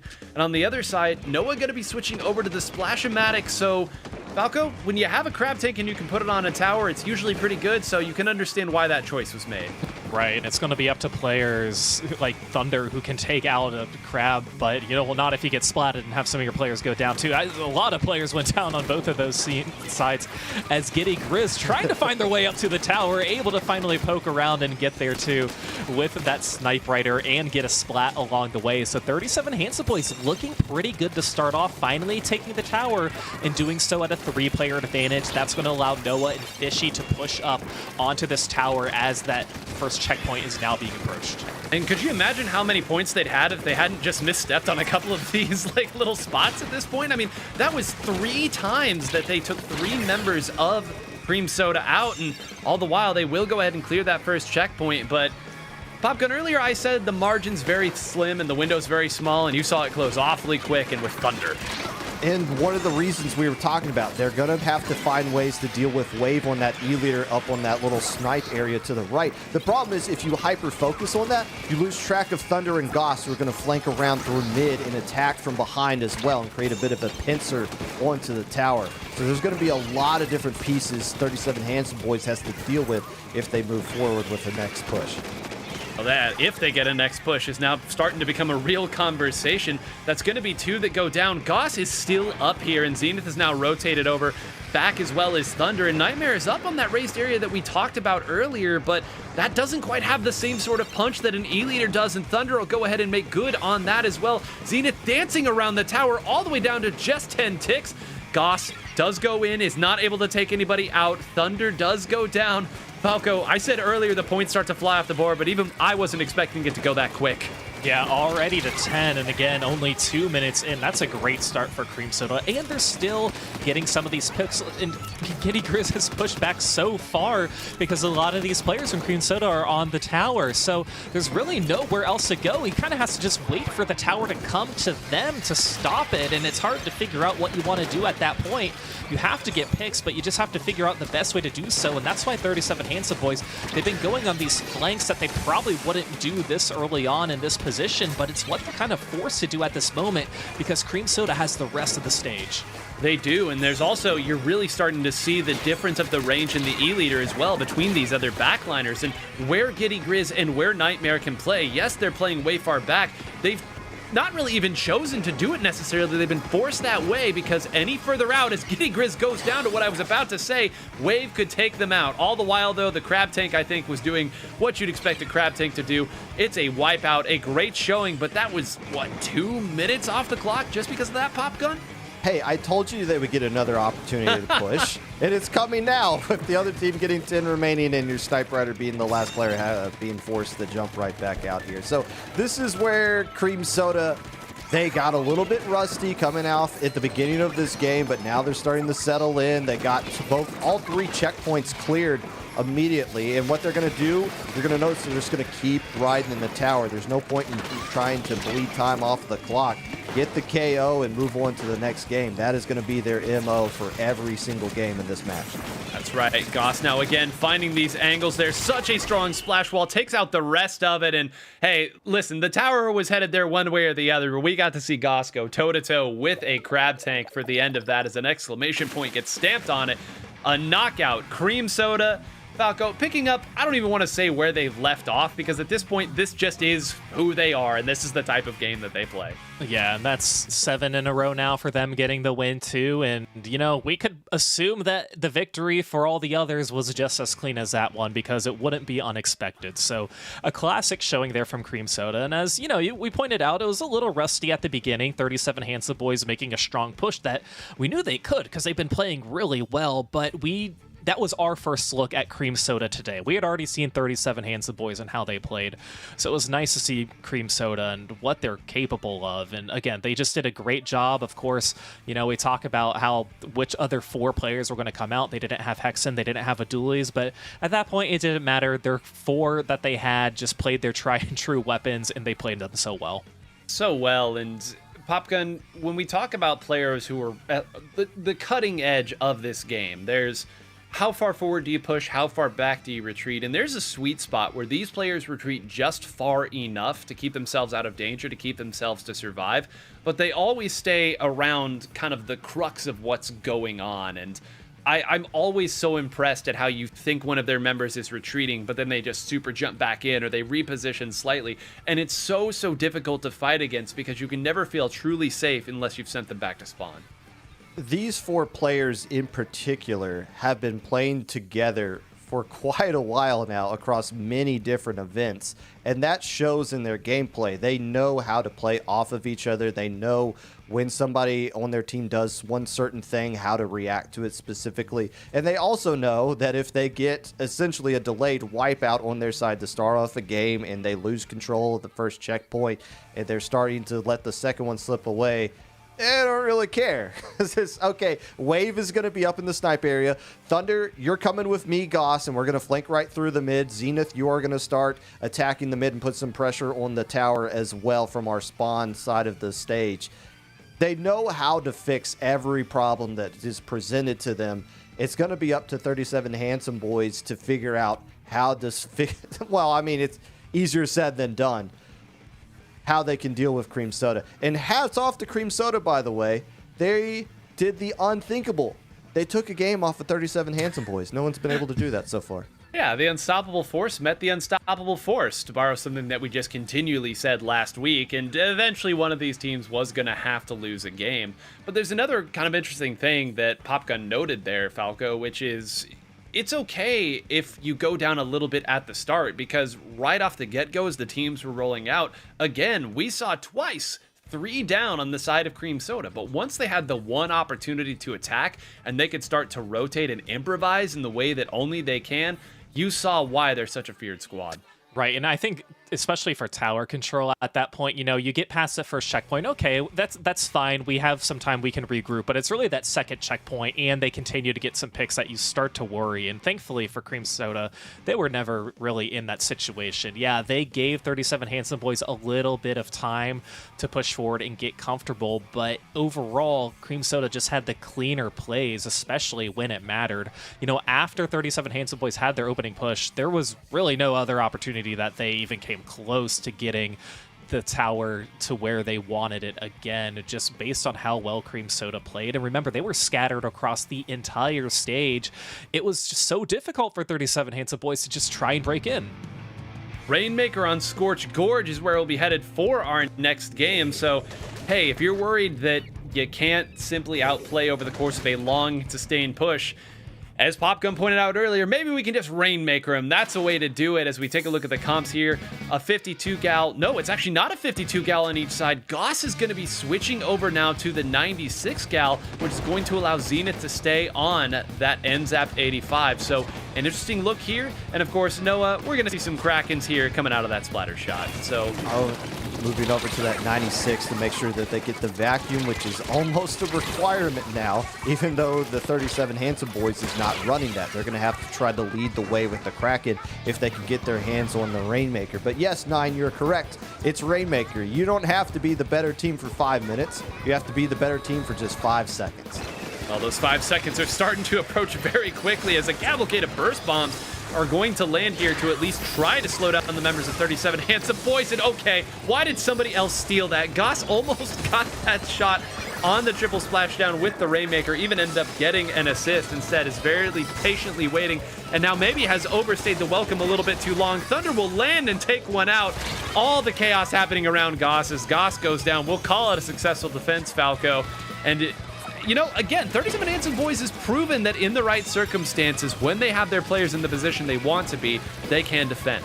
Yeah, I mean, that Pillow may as well have been the 5th member of Cream Soda at that point. Just how well they played defense for Goss to try and protect the Rainmaker, too. So, again, did a great job covering it. And, again, for 37 Handsome Boys, they prevented a checkpoint break. So that's even better. Now they're finally in control, especially with Noah with this Kraken. Probably going to want to try and utilize it, or maybe save it if they can break that checkpoint. But they got to make sure they can get some picks, especially taking down Zenith, who's gotten 3, enters Flow or a state, but then goes down. So great picks there.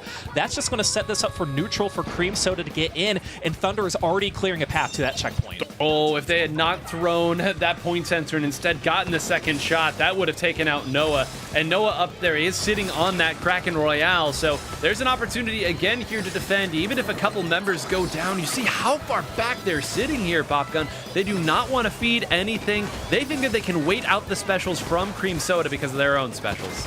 It just comes down to the discipline here from the Handsome Boys of using those specials at the right time. They're waiting for the vacuum to come out, and now they're using the Kraken to start chasing down the Rainmaker. They do clear the checkpoint, though. How did they dodge the Kraken on top of all of that? I thought Handsome Boys played that one perfectly, but no, Cream Soda slips through, checkpoint cleared, and that's going to open the door for a huge home run push going forward.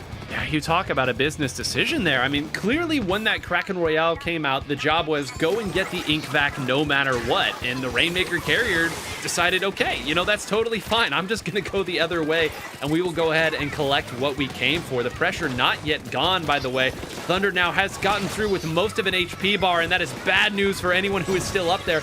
Noah has now cycled a second Kraken Royale, but not really a whole lot of targets here. Ended up behind Goss. Zenith will come in with the assist. This push is not over, and Falco, once again, Cream Soda has rotated their attackers around, and they're trying to threaten for more. Yeah, making sure they can catch 37 Handsome Boys off guard. They're doing a great job trading which players are pushing forward and how they're approaching this Rainmaker and even approaching the stage in general. And again, they're playing this neutral game, which is fine, and they're getting the picks. That's why it's fine. It wouldn't be fine if they were trading and eventually it would go in the hands of 37 Handsome Boys, but Cream Soda's really been in control this entire time. Now opting to try take the greats.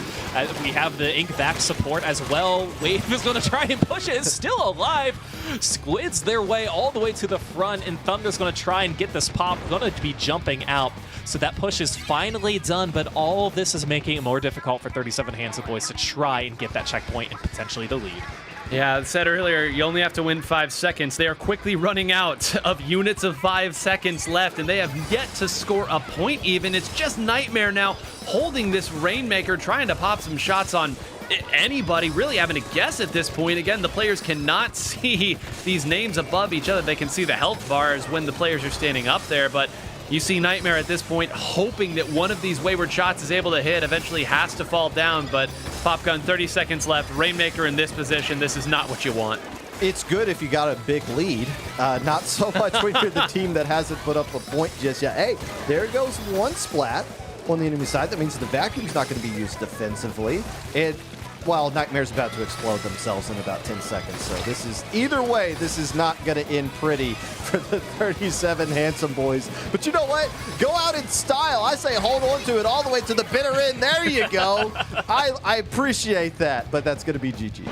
Yeah, no, that's how that one's going to end. Even if Noah had touched that Rainmaker, I think the game was only going to go on for a handful of frames. So, you know, there's got to be a sense of humor about these at some point. If you haven't scored a single point and you know you're probably not going to get the option to do it, why not have a little fun at the end of the game? And, you know, we say all this not to patronize the 37 Handsome Boys, but again, once the attack started and once that stage went the color of Cream Soda, they rotated who was attacking, as you noted, Falco. They rotated who was defending, putting out subs at the right spot, and always having a special just in case things got out of hand.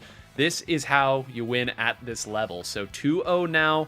37 Handsome Boys, they have to find something. Falco, at this point, I'm not even sure they care what the counter pick is. They just need to find ways to win some of these fights. Right, and again, the mode is still going to be in the favor of Cream Soda to choose, and yeah, for 37 Handsome Boys, it just really doesn't matter at this point, and these first 2 games have been pretty difficult for you too, so you think about the adjustments you can make, and thankfully for that one, it went the whole 5 minutes, so they do have that 5 minutes they can evaluate. I'm sure it was the longest 5 minutes they've ever experienced in their lives, but it's still...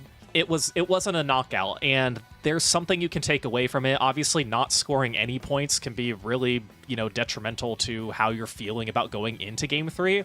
But with it being winners finals, you still have other opportunities. But again, for 37 Handsome Boys, remember their goal to win this entire tournament to make a playoff spot. And with Cream Soda in the way, it's so difficult for any team. Absolutely is. And to kind of dive into that last point you made there a little more, depending on what Scuba does, it might not even matter if 37 Handsome Boys gets the full win. We'll talk about where Scuba in the bottom part of the bracket is at some point, but we now are potentially on 9 wins in a row for the members of Cream Soda. They are so strong right now. They look strong last week, just as strong this week. And I think it's probably okay now for us to talk a little bit about, I think, the big change that has come from this composition. Popgun, we've talked a little bit about Wave on the E-Leader. I think that them having Zenith come in and be willing to play that NZAP 85 has allowed Wave to play maybe the more conventional and stronger backline weapons that they're known for, and that's such an important dynamic. There's so many different weapons that Zenith can and has used over the course of their competitive career, but the NZAP one seems to just fit this team so well. Not just from the fact that, we need somebody to provide cooler, but we need somebody who can still have that aggressive mindset when necessary, but also back off and focus the objective and support everybody else when necessary as well. So we've used the term glue person to kind of describe Zenith. That seems to fit in perfectly with this 3 players that they're playing with specifically. And again, it goes back to the point that they're just so experienced with each other. And this is something to where the Handsome Boys are going to be looking at and say, okay, not so much what are we doing wrong, what are they doing right that we can kind of emulate going forward. This is a great opportunity to kind of see. They're obviously not used to seeing this caliber of an opponent going against them. Now, it's not over yet, though. You said this would be the greatest upset you've ever seen in your life, 9, and you might just see it, depending on what Game 3 is going to be here.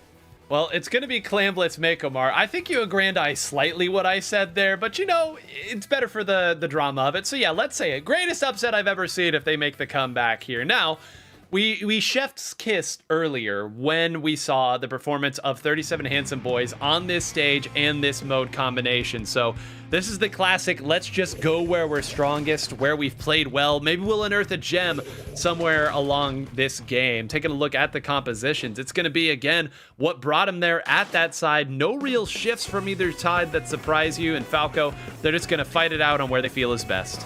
Yeah, they feel like they just kind of have to knuckle through this and really just try their best. There's really no time to think about, what if we did this? What if we did this? We just have to go out and do what we can do, just one game at a time. And the Handsome Boys, they're going to have to try and figure out how they're going to do it.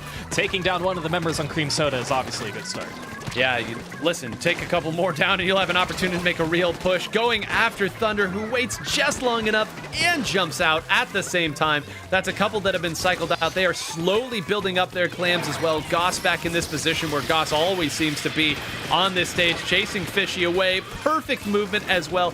Still has enough clams almost to make a power clam. There's a real threat for this push to go, if not the distance, very close to it, Popgun. They continue to be patient. They continue to fire away. Great movement. And they continue the pressure. Enough clams to make a power clam. They have enough clams to build a house at this point. And somehow all of them just disappeared. They don't get a lot of value out of this push here. That is a win for the 37 Handsome Boys here. That could have been way worse from what they were about to endure. Now the question is going to be, can you get yourself settled? Cream Soda's being so aggressive. Goss is going basically wherever they want to. Thunder's jumping all over the stage. It's going to be very difficult for the Handsome Boys to get settled in, but they got to do it quickly. Well, that's not the way you want to start. One does jump out, and then when you try to rotate over in the center to claim the space that you've so rightfully earned, they have jumped out. All the while, another power clam will find its way to the basket. Now camping out this jump, you better make it count, and they do. Not escaping the fall off will be too much. It's again a solid defense, I would say, from the 37 Handsome Boys. Falco, they have an opportunity to push now, but that window's going to close quickly. They've got to get into some good positions. Yeah, but when you have two solid defenses, that just means you haven't played offense yet, too. So that's really the hard part for 37 Handsome Boys to try and figure out how they want to do this, because Cream Soda's still just been in control. You know, the basket goes up. Maybe they can get into mid a little bit, but 37 Handsome Boys really hasn't broken free. And again, they have a power claim that's not their Mercy claim. That Mercy claim is still there. But Cream Soda, even with a lot of their players going down staggered one by one, they are so good at just getting back into the fight and identifying where the Handsome Boys are and not going down, especially to some of these specials that the Handsome Boys are trying to use, like a triple splashdown that didn't net anybody. And now Cream Soda is right back at it with even more power claims than before and a big bubbler at the ready. So 9, better buckle up. Yeah, they so patiently controlled the entirety of the stage. They built a second power clam in the midst of all that too. Zenith goes and takes out the backliner. Fishy very close to going down as well. Does end up winning that fight. So again, this will be a quote-unquote successful defense. The game is still going on, Popgun, but I haven't seen Cream Soda lose the better part of this stage in a while, and that's why they seemingly always have clams. They're on the defensive side, and they still have 9 clams. And this is where the Handsome Boys are basically on the last strategy they can come up with, which is, let's just go all out. Let's just throw all the punches we can and see if some connect. You had Nightmare on the X-Flash leading the charge for this push, and it's starting to work now. They're able to find a way to pop the basket. They got some clams to work with, but they got to get basically a wipeout if they want to find a way to get lead right here. This is your X-Flash on the enemy side of the base, because they don't have any other option other than to try to see if it works. It got them a little bit more. I think that's going to be the end of it here, but that's just what we're going to have to see over the next minute and 15 seconds. Just over-aggression and see if something lands. Yeah, you'd like to see, 3 or 4 more of those. And, I respect their resilience, not grabbing that power clam that they had sitting back underneath their basket, the restraint to not put everything into that push and leave that resource for yourself. You're feeling good. You feel like you've been playing okay in the neutral. Fishy again is going to get one, and now you've got 2.5 down. It's just Thunder who's sitting back here in Big Bubbler, so control of the stage, flipping back over to the 37 Handsome Boys again. Call it a trade. The others have respawned. Falco, they are finding their footing in real time. They're finding their footing in real time, getting some of these clams, but it's about what they can do once they get a power clam ready. And again, pushed up Nightmare already trying to go up with that triple splashdown. And other members are able to get some power claims, but you just have your players so far spread out. And you're Nightmare, you're the Exploser, and you're the one who's by the basket with no power claims. But as Popgun mentioned too, they just have to try something to get this game in their momentum. And they're really trying their hardest, and it could happen now as we will likely approach overtime. Giddy Grizz holding on to some power claims. The question will be, can they get enough claims that would potentially get past that 15 mark? I don't think it's looking pretty good for Giddy Grizz, as they have to retreat back to their base, and that's not a good sign. No, not a good sign at all. This is a rough feeling, and that suction bomb, if that didn't do it, it would have been Zenith's main weapon. It's a wipeout all the way through. A couple members of Cream Soda has set their controllers down at this point. Overtime will end. Cream Soda 3-0 over the 37 Handsome Boys. 9 wins in a row as they march through the entirety of the winner's bracket to take their rightful place on the winner's side of Grand Finals. They will wait it out. They will wave to the crowd. And again, we talked about this team and we put off talking about this team. Popgun, you're not a member of that squad. Come on, you can't have the stolen valor from them. But this is why they are such a feared squad when they're firing on all cylinders. And you saw even in the moments where a team that hadn't dropped a single game to this point, as Popgun has noted, when they are like that, they are on a separate level. And it is so enjoyable to watch them play. And we see why they played today. They want to be sharp, and they are. Falco 9, I'm going to say something that might be a little controversial. I think these Cream Soda fellers are pretty good at the video game. They're not half bad. I would go as far as to say I think they're going to potentially win this week. and get like a handful of points that they would get for the victory of doing so.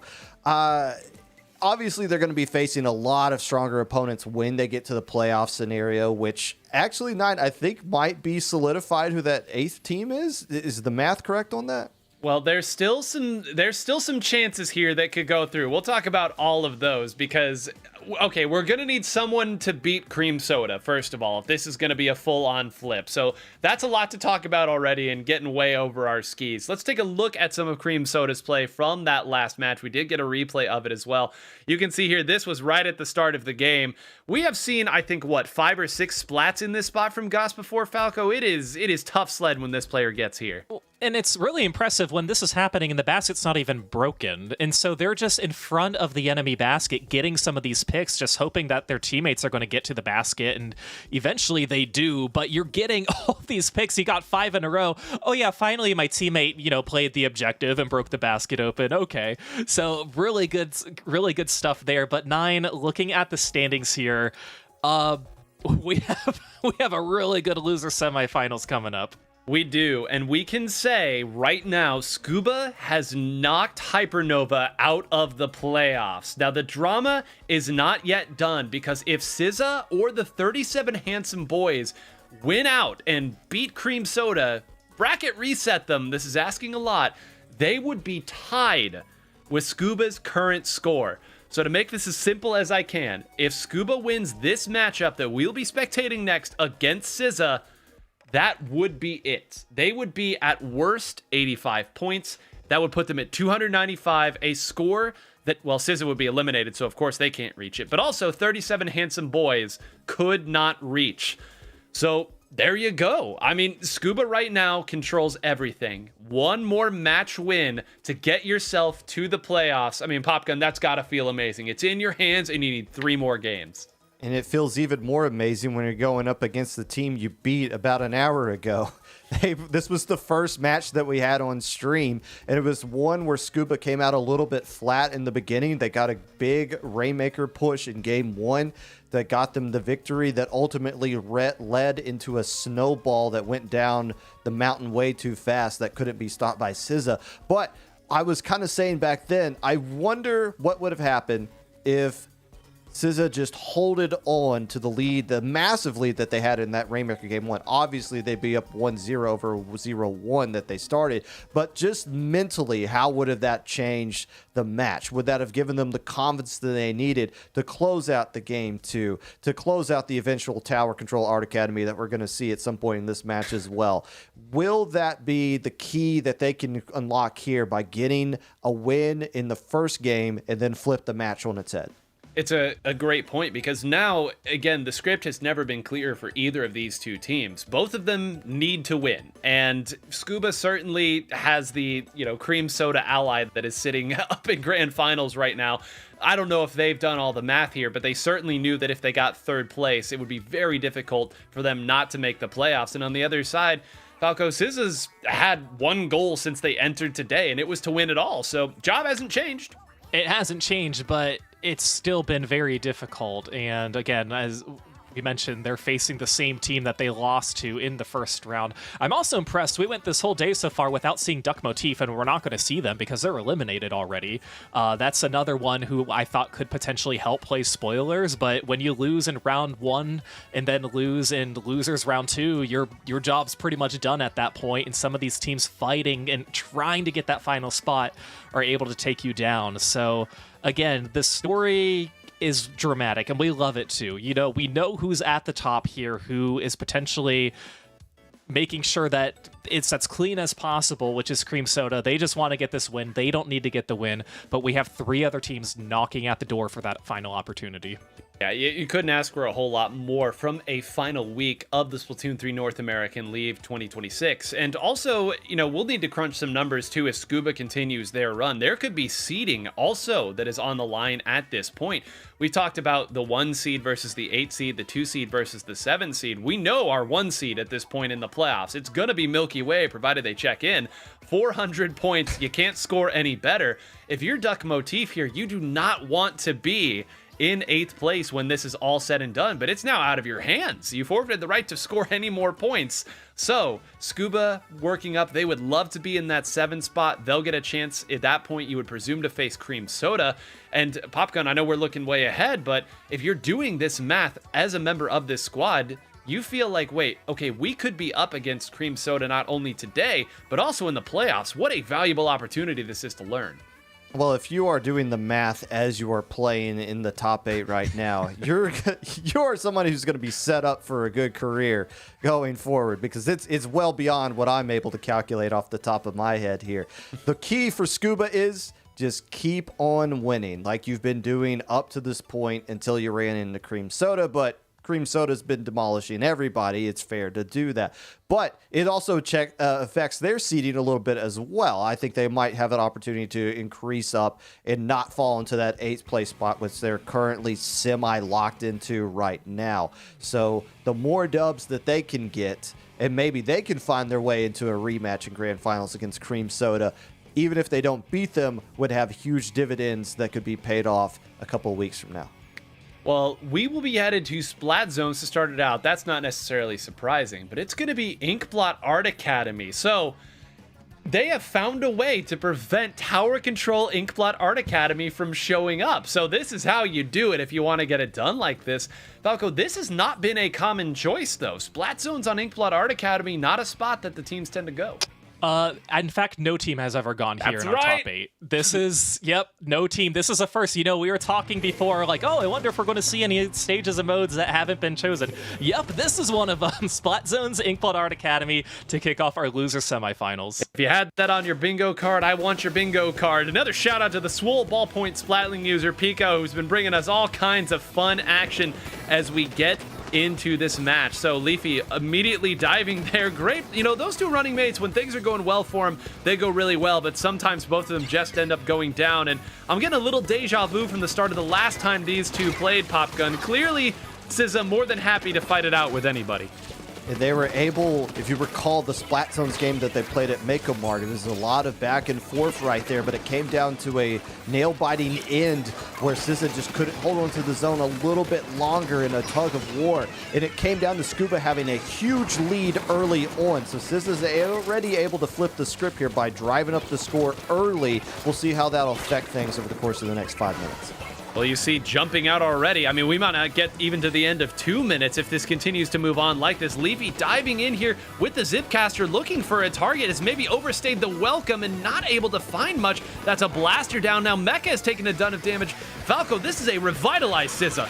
Yeah, you know, we've seen SZA start off strong, but not end strong, and they're doing that right now, potentially, against Scuba. I don't want to get ahead of myself, but they're looking so strong, continuing to get these picks. 3 are going to go down. That is a 100-0 knockout. This is a brand new SZA team coming into the loser semifinals when it matters most, taking a game off of the opponents that they lost to in the first round. Well, we waited 8 weeks of the regular season to see Splat Zone's Inkblot Art Academy. We got to see it for about 90 seconds, so there you go.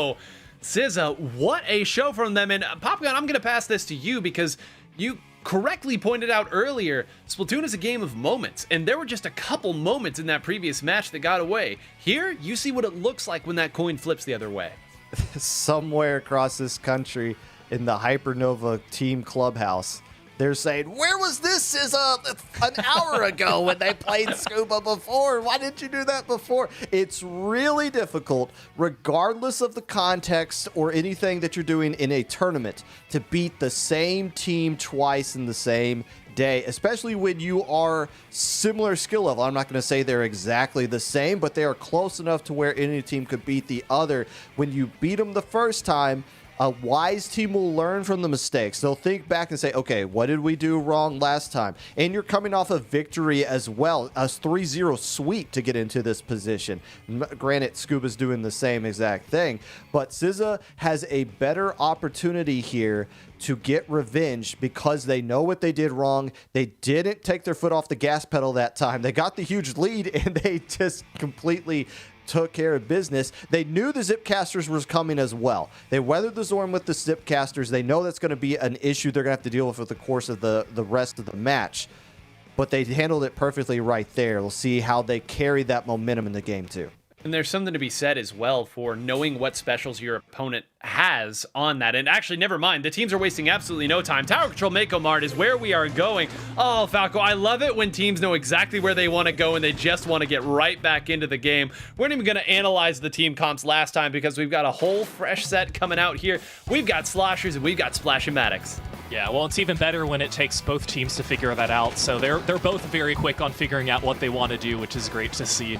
But again, not many changes that we've seen coming out before. And again, for Scuba, they're trying to make quick work, and they are. They're getting some really good picks. It's just Axis who is alive and maybe not really seen. I think Great finally sees where they are, but had to retreat, has to go back to try and take them down, and now is going to push forward too. So this is well, it's impossible to have a worse start than you did before in your first game. So Scuba's already doing very good, making quick work, getting past that first checkpoint, and again, setting the tone, setting the momentum that they want to carry forward. But this is exactly what happened to SZA the first time these two teams met. SZA got a lead to about 70, had to back up, and the win went the other way.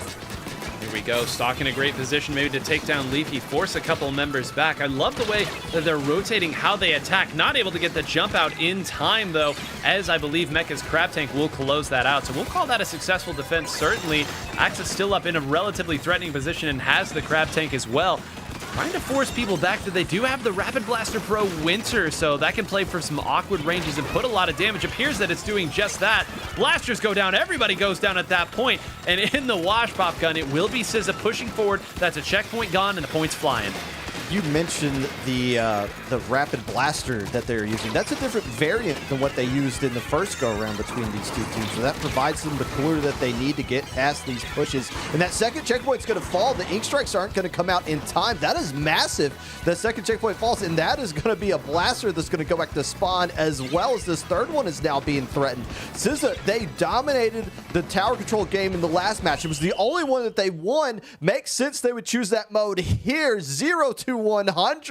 They're back-to-back KOs. Yikes. Wow. All right, speedrunning a match right now is what we're looking at. And hey, listen, I know for Scuba, you feel like you've done enough to pass Hypernova. Again, have they done the math? Have they not? Do they know that it's not yet over for them? There could be a tiebreak scenario. However you've done that math, Falco, you never want to go out like this. Scuba's got to find some answers in a hurry. No, and you think if, let's say SZA wins, they're tied and they're set 1-1, but it doesn't matter. I feel like SZA's the one who walks away. It's not like a bracket reset. It's not like, well, we got one more losers match between the two of us to see who moves on. No, so this is all that matters is this match, and really, SZA's been doing a great job, whether they're taking what they learned from the first time they met Scuba or just completely ignoring it and doing their own thing. They're doing a great job, and we talked about speed running the Splat Zones game. They did a really good job allowing Scuba to get some points in this game, but for SZA now, they're back in control, and they had control of the mode counter pick, but they haven't had it for 2 consecutive games so far, and they really got to keep this momentum up. And you talked about the changes that they've made and what they've learned. I kind of hinted out it, and Popgun picked up really well what it was. It's the Rapid Blaster Pro Winter. Now, we don't know if we're going to see that for a third game, but what does that do? That becomes your tactical weapon. And what does that then do? It means you don't have to play the NZAP 85 unless you really want to. Instead, now you get to shift over to a Splash-O-Matic. Now you've got a Crab Tank. Suddenly that starts to scale through. You know, you talked earlier, Popgun, about how one weapon can really change a composition. We're seeing it in real time, how big of a change that's been. And again, it comes down to the fact that we've played this team before. Maybe we picked up on something. Remember, they did use a Rapid Blaster in the first game, the one with the Ink Vac on the previous match. The one where they were pretty much the better team score-wise for 4 minutes and 30 seconds. So maybe they're saying, well, let's keep that same kind of concept, but change it up just a little bit to fit our comp that could work in any kind of mode that we would go up against this team. We've been talking about the math they've been doing. I think SZA did the math and they realized if we want to make playoffs, we got to win all the way out, including bracket reset. So let's speed this up and just get a bunch of KOs and move on. And I like the fact that both teams are slowing this down now, or at least maybe Scuba is, because rushing into that game 2 with how game 1 ended probably played a little bit of a factor there. Scuba needs to settle back down, breathe, take some time to figure out what they want to do and get reestablished here because they know they're more than capable of beating this team. They've already done it. Well, I guess they waited about as long as it took for us to say that they were waiting even longer. So they just let us look silly. And now we're seeing a big change. Leafy has gone back over now to the Nautilus 79. So a big swap at this point. This is not a weapon that we have seen a lot from them. So, all right, we've got a Nautilus out at this point. And on the other side, Falco, it's going to be basically the same exact composition. And it's already 2 going down. Are we going to see 3 speed runs in a row? Oh, they're doing these are textbook plays here for SZA. And yeah, they're keeping the Rapid Blaster Winter, so they're keeping that as the cooler weapon. But again, scoring that power clam in about 25 seconds, a great start. Of course, they want to set up. They have a power clam foreign, but it's going to be Stock, who's the only one alive, is not going to get there in time. So once again, SZA coming out hot, coming out strong, just really trying to get this in. And for Scuba, I want to say they really should allow them a little bit more time to in between these matches. But if they're hot and ready to go too, I don't blame them. But the pace at how this game is going, it's really been favoring SZA this whole time. Yeah, no kidding. And if there's one thing you can say, it's that at least SZA lets you go to a mode, because this was SZA's mode choice, where the game might take a little longer, where you don't have to worry about one small opening getting you knocked all the way out. But you're going to need a lot more than just time at this point. You see that jump out there, Grave kind of trawling, looking for maybe somebody to jump out and expose themselves. Instead, well, no, they are going to get 3 down. So you can see right there a wipeout, a great showing there from everyone who is leading the charge. We're going to spectate Mecha here, who has the power clam. They would love to toss this in and then immediately get into their crab tank, but all the boxes that you need to check off, the more of them you stack up, Popgum, the more difficult it becomes to make a push. You know, the longer I look at this, the more I realize, wait a minute, this is the same exact mode and stage where Scuba closed out the match previously against this team. And they were able to do it by paper cut attacks onto the basket there. And that's gonna be a bittersweet lead you get right there. Yes, you get the lead slightly. The problem is you lose so many players in the process there. That's a good trade on the back end that would slow down a counter push coming from SZA, but they are going to get control of mid. If they weren't getting all these trades, man, Scuba's being very scrappy right now, getting a lot of trades where they don't really have any business doing so. No, you talk about these players understanding the flow and where they cannot let go of. They did a good job of it there. The problem was that in all that trading, SZA was still able to get their tacticooler off, and that meant they would have the special advantage. Those specials allow them to knock down that door and take the lead back, and now we're starting to see some trades of the lead, some trades of these teams throwing punches. Falco, I love the way that Scuba has, again, taken the small opportunities that have been given to them, and on the other side, SZA really hasn't changed the way they've played at all.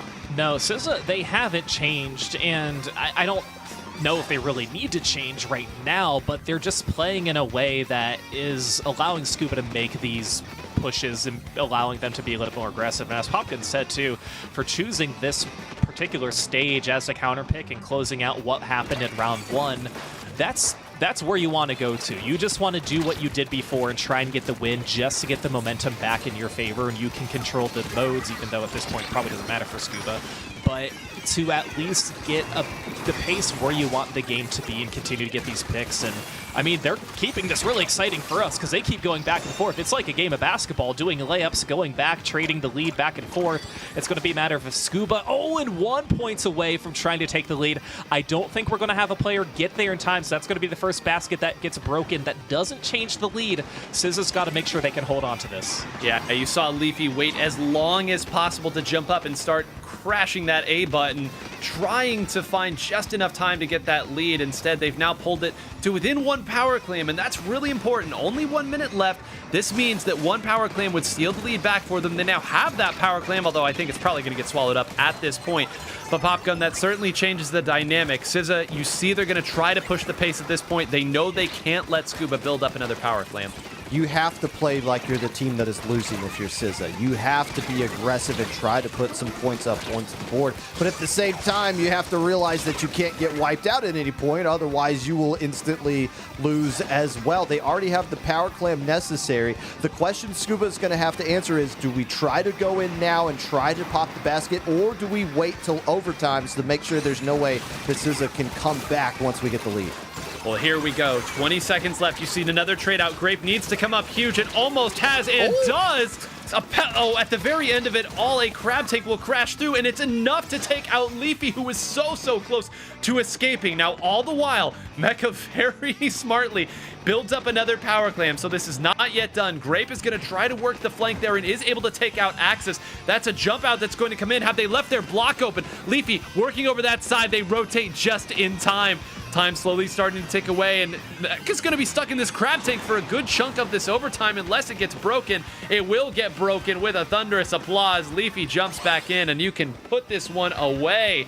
SZA will get the 3-0 victory over Scuba. Certainly the best look that Scuba had in that match, but Falco, gentlemen, I cannot believe the revitalization we have seen from SZA as compared to just an hour ago. It was crazy there, 9. I mean, for SZA, that got really dicey at the end too, because I would not be surprised if Scuba were just able to get a power claim, get a score, take the lead. The flow of that game was unlike any flow that we had seen before, because Scuba was able to meet SZA where they were coming, and we hadn't seen that in game 1 and 2 of this set. And every time we looked away, every time Pico went to a new person, they got splatted. So props to you, Pico, on the spec cam, by the way, on Clan Blitz especially. But it was crazy how well that played out. And for SZA, they're just holding on, knowing that we have the lead. We have 1 minute. We just have to do everything we can to stop Scuba. And Scuba, they tried their hardest that game, and you could see it by how they played. But unfortunately, their time has come short here. And now, I mean, we said earlier, the Hypernova Clubhouse. If you are in the Scuba Clubhouse, you are rooting for Cream Soda. You are done now. 285 points is what they are sitting on. That does jump them over Hypernova, who is at 280. So, at this point, the only scenario in which Scuba does not make the playoffs is if either SZA or 37 Handsome Boys wins this event. That would tie them at 285, and then we get into some tiebreakers. So maybe Scuba's still okay, depending on how the tiebreaker goes. But yeah, Pop Gun, now you start rooting for Cream Soda if you're Scuba. That's a pretty easy thing to root for, probably in their favor. And with how that last match ended, you're probably just thinking okay, was it just the emotions of knowing we had to get to this point to where we could move forward with things, and now that that's out of the way, and SZA knowing that they have a much more difficult mountain that they need to climb. But the good news in the end for Scuba is only one of those teams can move on to play Cream Soda. One of them's about to knock the other one out. Yep. Hey, listen, when your opponents get cut in half, that makes it a lot easier for you. And let's take a look at the bracket. We've talked through it here, and now we'll give you the visual. So Scuba does get to that 4th place that they needed to get to have a chance. Now, 37 Handsome Boys and SZA will be fighting it out in losers finals. This will certainly be the best score for both of these teams at this point. Will it be enough? The answer is no, unless they advance to grand finals and are able to take 2 matches in a row off of Cream Soda. So again, the job, very simple to understand, Falco, very difficult to do. Yeah, there's a lot still here that can happen, especially with this losers finals. These teams did meet once earlier today. I believe it was SZA who beat 37 Handsome Boys during the ladder stage. So they do have some play history today, but that's all thrown out the window at this point too, especially in a best of 5 scenario going onto the set where the stakes are a little bit higher. Both of these teams know they need to win out the entire tournament to claim a spot potentially, and they're going to have to face head-to-head before they even think about facing Cream Soda, which is the hardest part. It is indeed, and we are approaching the final matches of the Splatoon 3 North American League 2026 regular season. While you all collect yourselves and we collect ourselves, we are going to watch the second half of that 4v4 that we showed you earlier, and we'll see if Pop Gun gets a win this time. If you guys will actually booyah back, we'll get off on the right foot here. Okay, got it. That's the key to Pop Gun winning. Oh, there's Pop Gun's hyper spelling. Oh, the splash and the They have a zap. lot of pain. Oh, this is gonna be rough. We got this, guys. If we win our fights, then we win the game. I'm not booyahing. I'm so upset. Painting up on right. Machine going. I'm gonna through cooler. left. Let's get that crabber.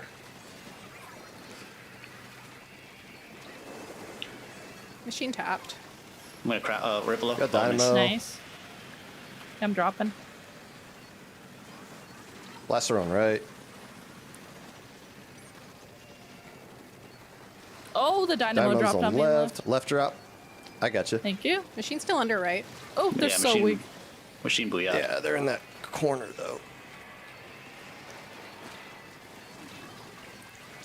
Blaster splatted. Trying to get the dynamo. Come here. Oh Hit no, the I'm dynamo a jumping bit. away. I'm sorry. Got it. Oh, good. Nice. Oh, machine Got left. it. Nice. Nice, 2-on-2. Splatling right side. Oh, I got them. I got them. I got Rissa. Nice. Skip jumps. Yeah. My jumps We're are safe, pretty we're safe. safe, we're safe. I Nice hate the job. base of Nice it. job. Oh, shoot. Don't look at me. Don't look at me. Oh, be careful. You're low on health. I know. Okay, Oh, no. Popgun's looking on the left side The of the whales. stage. Wait, I'm here to help you Okay. with my fizzy bomb. I'm good. They're throwing burst bombs on the left side as well.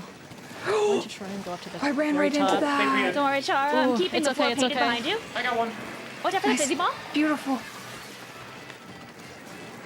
I'm gonna try to get a chump to put in their base, Okay. so they have to turn. I'm getting pretty Yeah. close to my next tacticaler. Trying to Whenever bust a anybody Popgun, gets but splatted, make sure to paint the base Okay. a little more. he Okay, seems a little I've gotten my unfazed. tacticaler out. Nice. Grabbing left. What was that? Traded? Oh, got one. They're both right. Two right. Oh, right below on right. Yeah, we can bottom. push Oh, him they're here. so brewing. Nice. Dead. Nice. Jumping back Go in. jump right. Right behind you, I'm gonna run Power. and paint One more. bottom left. Blaster weak. Nice. Nice. Taking mid.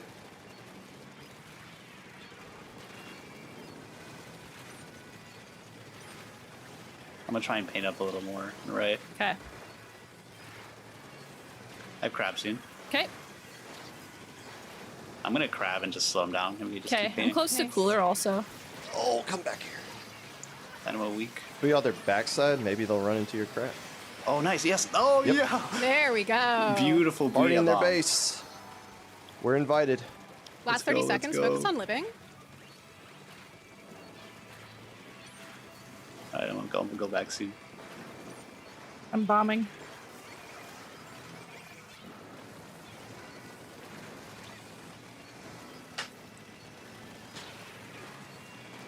Okay, I think we got They're gonna it. push right. Literally They're gonna one. push right. They're gonna push right. Help. Oh, maybe. Okay. Okay. It's hard to Yes. tell with turf war. It's definitely Yes. possible. We might have gotten one. I think we had the sides painted, so I think Oh, I'm not That's that us. close because That's of us. the chumps. Look at Good that map. guys. yes. Good guys. Oh. Let's go. Slayers don't make good commentators, unfortunately. That I is could the see it. unfortunate They truth. don't see enough of the stage. I could see it. Booyah! All right. Yeah, booyah. Booyah. All right. I'll let you Spamming guys that. have the turf. Don't boo you back. All right. Oh, thank you. Undercover far left. Nice. Nice pick. Undercover Nice. splattered.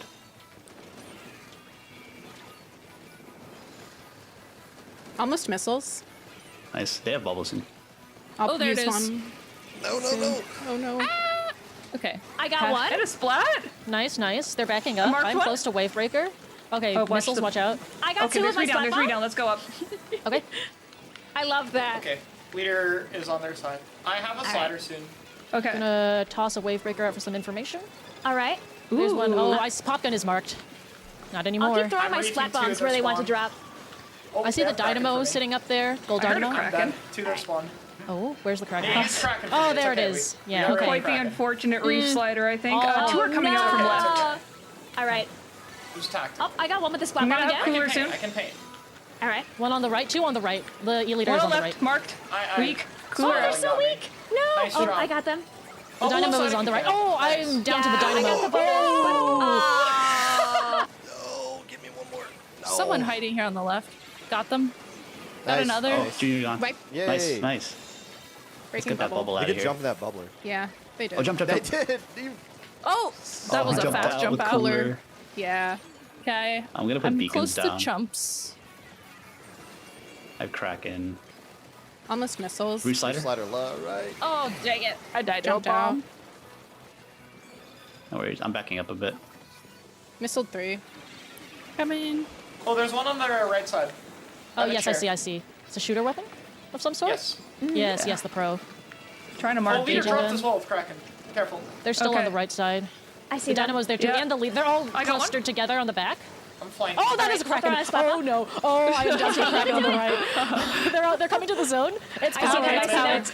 It's all over. It's all over the now. Dynamo roller in the back. The Dynamo is marked, got so Reef. we can target. It's We can okay. target My her. splat bomb is there too. I'm gonna use chumps as well. A cooler. Brelo's I'm down on to the splat left. bomb. They're gonna bubble. Trying to paint. Oh, from right as well. Briefing. Oh, Thank you. Yes. Go. Nice. Yeah. Nice job, guys. Nice job. Nice job. Oh, that one was a bit Oh, rougher for me. That zone was really close too. Yeah, look at that. They neutralized it right at the very end. Wait, I got noticed 3 only golds. midway. Oh. Wait, I got 1 silver I got all medal. silvers. I have 2 silvers, unfortunately. wait. Ah. We can still fist bump in reality though. We're here Yes. together, so Yeah. All right, everyone. Well, we won 2-1. How do we feel we did? so good. Pretty good. Yeah, I think that's pretty good. All right, gang. How do we think we did? It could have gone better. At least we got We one. progressively got better as it went on. You know? Yeah, Just I some feel like nerves at We're the going to start. need to have a scrim. Yeah. All things considered, I think we did really well. Those matches those were a lot of fun. Yeah, I had a lot of fun. It's just fun to have a private battle full of friends. Oh, and I finally got my win against Popgun. I told him I would get him back. I've been having a losing streak. I didn't want to jinx it by saying it earlier, but Popgun, if you're watching this, I finally got you. Well, Siren, I can tell you that Popgun is indeed watching this, and yes, Siren got you, Popgun. So that's a rough way for us to move into what should be a fantastic losers finals here in the Splatoon 3 North American League 2026. I'll give you a moment though if you want a word to say before we show the bracket. I just want to say, like some of the other teams playing tonight, I did the math. I knew exactly what I needed, and I got just that. Well said. All right. I don't know what that was, but whatever it was, you got it. Let's take a look at the bracket and look at some of these other teams that Popgun is referring to. So, all right, the big notes to discuss. You can see the losers semifinals. Scuba needed to get 4th place in order to jump Hypernova to be in 8th place. They are currently still in 8th place in the point standings, and they would make it into the playoffs if it ended right now. But it is not over right now. 2 teams still in the running, the 37 Handsome Boys and SZA playing in losers finals. Both need to win the event today, and of course only one of them will have the opportunity after this. So they would also need to beat Cream Soda, who has yet to drop a game. We've laid it out about as simply as we can for him, Falco. So one of these teams has to win this match and then 2 more. So a long road yet for them. Yeah, of course, focusing on the first one that's in front of them. And, you know, if I'm SZA, I'm thinking 37 Handsome Boys, they've done a great job getting here. They beat Duck Motif in round 1 3-0. That's no easy task for any team. And SZA just had that great comeback against Scuba. They knew how to turn it around. So, again, the momentum is in their favor since they recently won, but 37 Handsome Boys too, they've had a little bit of time. They've had some time to kind of regroup and re-break and just kind of get their thoughts together. So again, these are the moments where it really matters, and I know they're focusing on the long run, but again, this is where it really matters, 9. And it's going to start on Tower Control Museum d'Alfonsino. So a lot of Tower Control Museum d'Alfonsino that we're seeing today, more certainly per match, per capita, than we are used to seeing. But Popgun, Falco brought up something really nice there, which is to discuss, again, these teams. You've got one that came off a really, really rough loss, but it's easy to forget they haven't lost to anybody not named Cream Soda. And if you didn't watch that match against Cream Soda, just take my word for it. It was really competitive. And that if they were to get a rematch against each other, who knows how that one could turn out. But they just have to focus on SZA right now, a team that is coming off a extremely dominant 3-0 against the team that they lost to prior in the top 8 tournament. Now, this, as Falco alluded to, this is a rematch between these two teams as before. They played in the latter stage. It's a little bit different than saying, oh, we'll get revenge on you in a best of 5, where the counter picks are a little bit different here. But this is a great opportunity for 37 Handsome Boys to erase the bad taste in their mouth from the loss that they just took. They had a little bit of a break waiting for this match to catch up to them. Actually, it wasn't little at all. That last one was very quick, so maybe it wasn't much of a break. But still, we'll see how they come off of that loss and if they can stop the momentum of SZA. And there are two very different types of teams and types of comps as well, which is a really interesting facet too. We've discussed the double backline that 37 Handsome Boys tends to bring to the fight. I guess at this point we can stop calling the Explosher of Nightmare a backline because 2 or 3 times we've seen it flanking and charging, but it will present a very different look to SZA, whereas instead of Scuba being more aggressive, they're now going to have to contend with a more patient squad. Another shout out to Pico, the Swole Ballpoint Splatling user, as the teams get loaded in. That's an E-leader coming out of Giddy Grizz, and a sloshing machine? Oh, be still my beating heart. Falco on the other side, the Rapid Blaster Pro Winter, not out, it's the Rapid Blaster Pro Deco, so all kinds of changes. Yeah, we'll get to that comp from SZA in a minute, but yeah, this 37 Handsome Boys with the custom E-leader and that, like you mentioned, changing to the Slosher, a crazy change-up. A lot of backline players opt to go for E-leader because you can get a player from your side on their side too, so it's a pretty easy choice to make. But yeah, Nightmare changing from the Explosher to the regular Slosher, that is the biggest change that we have seen so far, but they're just showing as much aggression as they had before. And this was a weapon that was so dominant. I think we can all recall when this weapon absolutely ran things, and you could run 2 of them, 3 of them, and it was still totally fine. Giddy Grizz now will dive back in and force a jump out, and you got to be careful here. Where is this E-leader going, and what is it trying to achieve? Okay, that's a beacon that went down there. Keep that in mind, but all the while watching the rest of the team just get absolutely run over. Popgun, we're chuckling. This is a bizarre sequence of events. Well, it only works out because SZA's not getting splatted, so they're not going back to their spawn to deal with that beacon that's back there. I wonder if anybody's going to be jumping to it, or how long this player's opting to stay here, because SZA's just opting to say, we're just going to ride the tower and just let you kind of do whatever. But even then, it seems like it's going to be a problem. And the backline players of 37 Handsome Boys truly need to be studied here. We've seen Exploshers go for flanks, and then for a solid 30 seconds, if not more, of gameplay, a flanking E-leader technically, who could also put up some beacons. Whatever you want to call it, Falco, it's worked at least for a while. They still have the lead.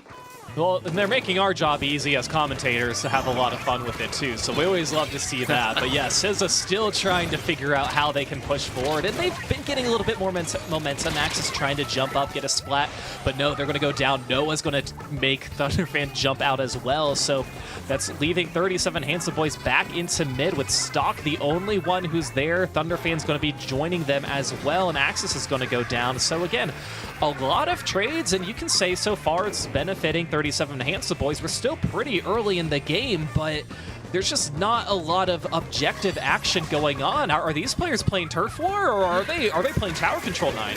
They are playing a different game than... Look, again, I would love to know how many seconds of this game that there hasn't been at least one person splatted, because I'm willing to bet you could count it on just a couple of hands, if not a couple of fingers. Here we go. Now both sides back up to full strength at this stage. Some points to be had for 37 Handsome Boys. If they can get some players walking into a suction bomb, will dent that ever so slightly, but some precise shots from Nightmare will keep it going. Can they get just somebody on the tower? Anybody? Nightmare moves to make sure that they still have some sort of tower moving forward. They would love to clear this checkpoint. It's going to be maybe no, they will lose the tower. Popgun, I admire their patience at this stage as Nightmare continues to fight it out, but man, to risk it to stay just a tick longer would have paid such huge dividends. I like the value they got over with those ink strikes.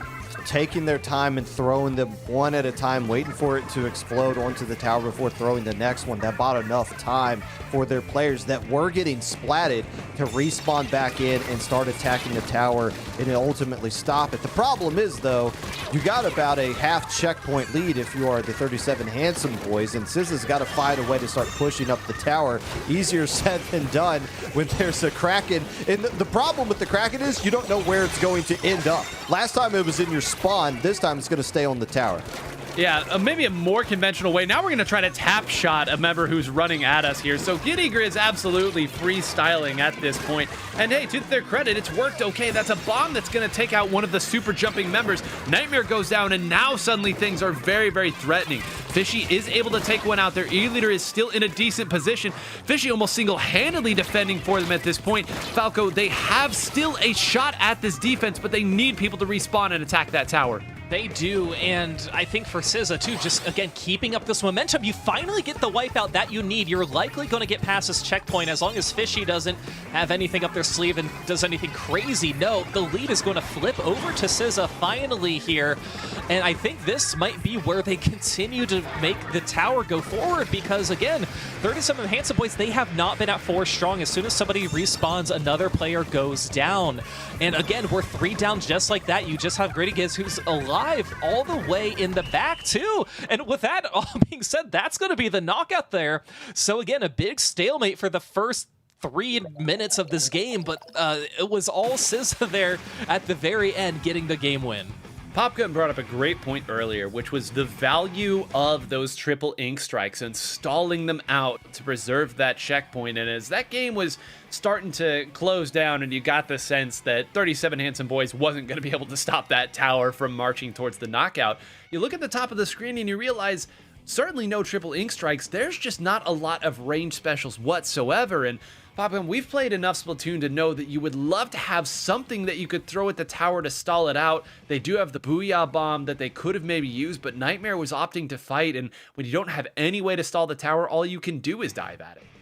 I'm curious, based on context clues that we have, because we know these two teams played each other in the ladder round, but we don't know exactly what kind of weapons or comps that they use there. But we have been seeing the 37 Handsome Boys a lot on stream, and we haven't been seeing them using a custom E-leader or a sloshing machine in place of an X-Splosh. So I wonder if from that last match that they played in the ladder round, where 37 Handsome Boys came to the conclusion of, okay, let's try something completely different and see if it works. Let's do this custom E-leader that's going to Kraken all the way to the enemy base and put down a beacon, because that's really the only value we can get out of that, to throw something different. Let's try the sloshing machine with the Booyah Bomb, but it's still kind of played with that X-Splosh mentality. You can't really change the mentality, even though it's just a slightly different weapon. So I'm curious if that last match that we didn't see has played a role in how that game went, and if it will have a continual effect over the course of the match. It's a great question, particularly because it's such a dynamic shift. I know it's, your Snipe Rider player switches over to the E-leader. That's not going from, say, a splatter scope over to an E-leader play with a different range or a slightly different special. That's a total compositional shift. That means someone else is now providing your tacticooler.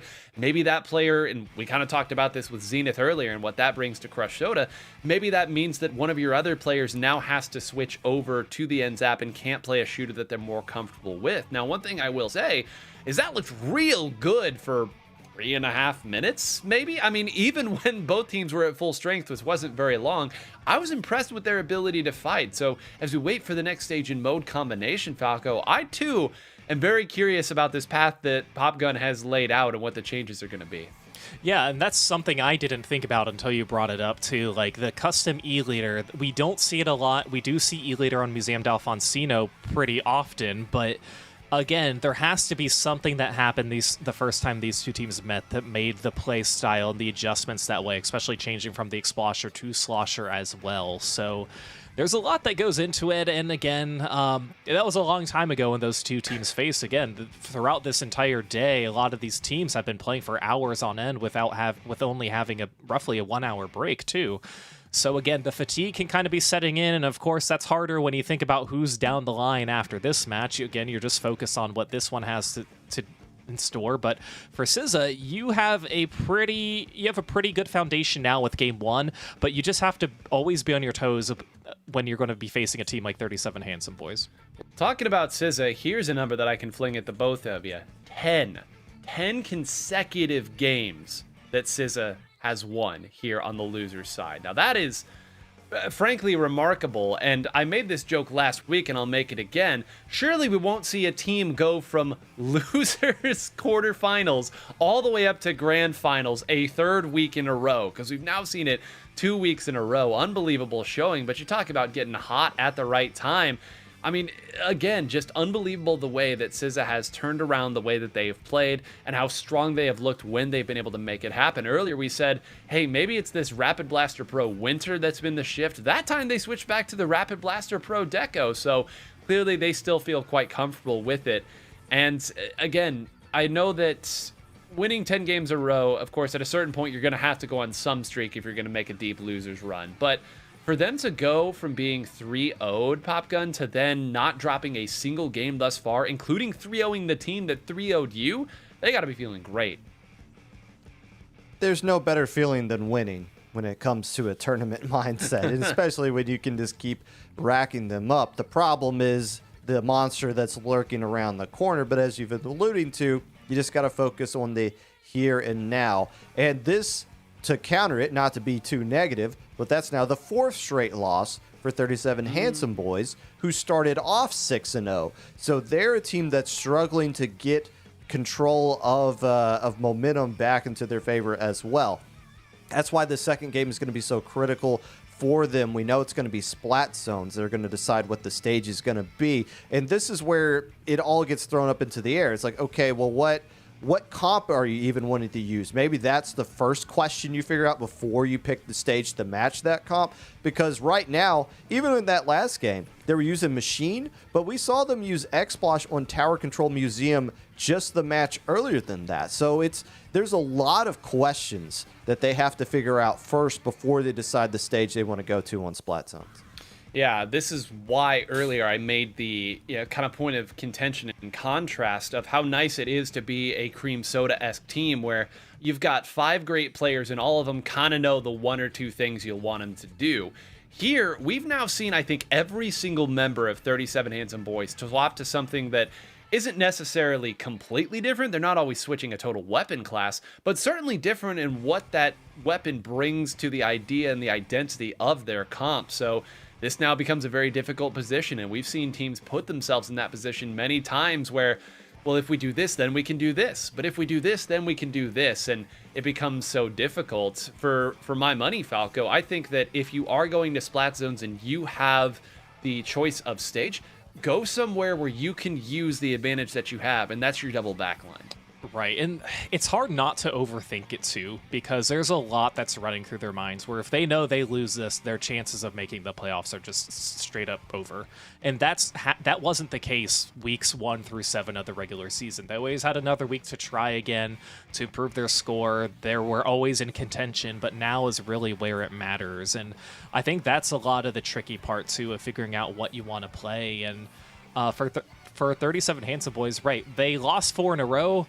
3 of those 4 were against Cream Soda, and that's like, I don't know if that's really fair to say, like, oh, they're on a 4-game losing streak with that. Yes, they are on paper. But again, you have on the other side, you have SZA, who is making this run, and we've seen teams do it before. I think it was Contact Cat last week who did it, or 2 weeks ago, who did that and made a fantastic run, so we know it's possible, and again, SZA hopes they have that opportunity, and, getting that win, especially against Scuba in the prior set, they still have the momentum going towards them. It's just a matter of what they want to do. And 9, it looks like the stage that we will be playing Statsons on is Robo Ramen. Well, we saw this earlier, and we saw 37 Handsome Boys here earlier, and we saw a great showing from them. They were up against Swarm, and they took all the best shots that Swarm had. And the thing that we discussed over and over on this stage, Popgun, is you can attack your opponent from all kinds of different angles. How do you do damage without taking damage on this? Because there's going to be lots of turf flung at the zone over and over. Last time, they elected to simply Trizuka their way out. I'm not so sure that tactic's going to be as effective against a comp as mobile as the one that we're certain to see SZA bring. Double Trizuka with the double splatter shot they used last time works out well when you know there's going to be a Snipe Rider and at least a Splatling on the other side. 2 anchorish backline type of weapons who are going to be affected by the range of the Trizuka. Going up against this team that's got a little bit more mobility, a little bit more aggression, maybe you're going to see a little bit of the adjustment coming out as well. And we don't have to wait too long to figure out what the answer is going to be as we see the loadout come out right now. Going to be the Rapid Blaster Pro Deco on one side, and on the other, it's the E-Leader staying out, so it's not anywhere close to what we expected. Okay, the E-Leader is still out, which means Noah will still be on the NZAP 85, and it will be the custom Explosher back. So you talk about versatility and trying to think your way out of a problem. Falco going from 2 Trizookas to 0 Trizookas. Yeah, there's a lot of changed variables for this particular game, and yeah, keeping that Explosher with, you know, having the E-Leader, that is pretty bold, but I do like that choice there from 37 Handsome Boys. SZA's keeping pretty solid control here on the zone, getting a few picks and not letting it go, but the triple splashdown's going to be coming through, finally taken over by 37 Handsome Boys. But, you know, it's a matter of what can the Handsome Boys do when they push forward, not knowing that they don't have a lot of paint to work with. It's just the NZAP. No, not a lot at all, and now they're stuck in a really awkward position. Fishy's probably going to try to sit behind that splash wall and take as many eyes as possible. Now gets more than just an eyes, gets access as well, so that should create a little bit of space, but that door closed awfully close, and this Falco is kind of where you just hope that the E-Leader can hit somebody, and yeah, that's instead the E-Leader going to be getting hit. Yeah, E-Leader is going to be going down there too, and for SZA, this is looking pretty good for where they're positioned and how well they've been playing, and that's going to make 37 Handsome Boys here have to drop down, approach from different areas, especially knowing that time is running out. But for SZA, they have 2 specials, the triple ink strikes coming out right now. Killer Whale coming out from the Handsome Boys. One is going to go down, but that is a much-needed zone flip, 62 penalty points for SZA. Great work, and now this is a dangerous fight, and I was about to call it out here. I'm not sure that I'd want to dance with the blaster in that position. Nightmare goes for it anyway, maybe sees that there's a lot of value to be get. Great shot there by Noah. So again, this was starting to look very, very bad for the 37 Handsome Boys. Instead, they find a pick from an off-balance position. Now might be able to get 2 more. Instead, Thunderfan is going to jump out, so you can call that a delayed 3 down. And now suddenly, Popgun, this is where the comp really makes sense. I was agreeing with you. I was thinking, okay, they had to burn their specials to get control of the zone. That usually means you're not going to have any to help hold on to it, but they're able to get the splats necessary. But now here comes 3 specials right away. Killer Whale, Trizooka, and the Ink Strikes all in the zone. That's not going to be enough to cap it, though. If the Handsome Boys can hold on here, get a splat or 2, this is going to be a KO. Well, there you go. Right now, not able to take out Fish. He doesn't even go into the bump. Instead, goes right for Zach. Not able to close it out. There's some more fire over there. Nightmare is able to take that out. Stalk takes a big hit as well. Nightmare enters the Flow Aura state. It's going to be a delayed wipe. Falco, there's an opportunity right now. Yeah, this is crazy for the 37 Handsome Boys. You know, they were doing such a good job. Well, they took the lead, number 1, doing a great job at that, but holding on to the zone even when it's contested, not letting it go to SZA. But now finally might be that opportunity. No, there's a 2-player, 1-player disadvantage there. 37 Handsome Boys is going to come back. You know, we talked about their double backline composition, but at the end of the day, it really paid out for them to get the win. They are tying the set 1-1, 9. Gentlemen, for the first time in a hot minute, speaking of streaks, we will not be spectating a 3-0. This is going to at least go to game number 4. Popgun, it's been since the very first match we watched that we got to see that. It's the first match in the entire bracket, or the third match in the entire bracket that has not gone to that won't be a 3-0. It looked like it was heading that way, though. It really did look like game 2 was about to be out the door in favor of SZA, but the specials capped and stopped the zone for 37 Handsome Boys, and then they were able to follow up with their main weapons, the Gal and the NZAP, able to kind of work in conjunction with each other to get some key splats, and also the extra range the E-Leader provides puts you on your toes when you're the enemy team having to go up against it, especially when we saw the E-Leader push up all the way past the zone onto the enemy side of the space and starting poking the spawn with the extra range that they had. I was saying they were going to get the KO even when they had about 45 remaining. That's because I knew the specials were off the board, and fight with just the main weapons, 37 Handsome Boys were consistently winning in that game. And they also, I think, just had the better look in those situations. You talk about the E-Leader herding people one way. When you can herd people right into where Nightmare wants, Nightmare can put a ton of not only pressure, but just flat out damage from relative safety on that stage. That's why as soon as Robo Ramen came up, we all kind of were like, yeah, okay, this makes sense here, regardless of how they want to do it. but I want to give some big props to Noah as well, who swapped over to that NZAP. We said earlier, Splatoon is a game of moments. The moment where that game started to look like it was getting away from the 37 Handsome Boys and that SZA was going to push forward for more scores, it was Noah fighting from awkward angles on that weapon, which has only recently been swapped over to in order to break them out and give them that opportunity. So we got ourselves a good old-fashioned fight here, Falco, and I'm all for it. Yeah, well, Game 3, we didn't even talk about we're going to Turf War here, 9, for Game 3. This has been a very common counter pick for Game 3, as teams like to be in control of the stages later down the line. And we are going to be on Hagglefish Market here this time, taking a look at the comps to Big Swig Roller Express coming back out for Fishy.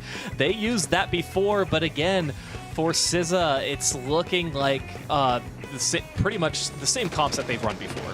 Yeah, no, what a nice thing for 37 Handsome Boys to be able to go to a mode that you won earlier in Turf War and then your opponent to pick the stage that you also won on. So give them real credit here. SZA's opting to make this a fighting chance. But of course, earlier we saw Swarm, once they got pushed all the way out, had no real opportunity to work their way back in.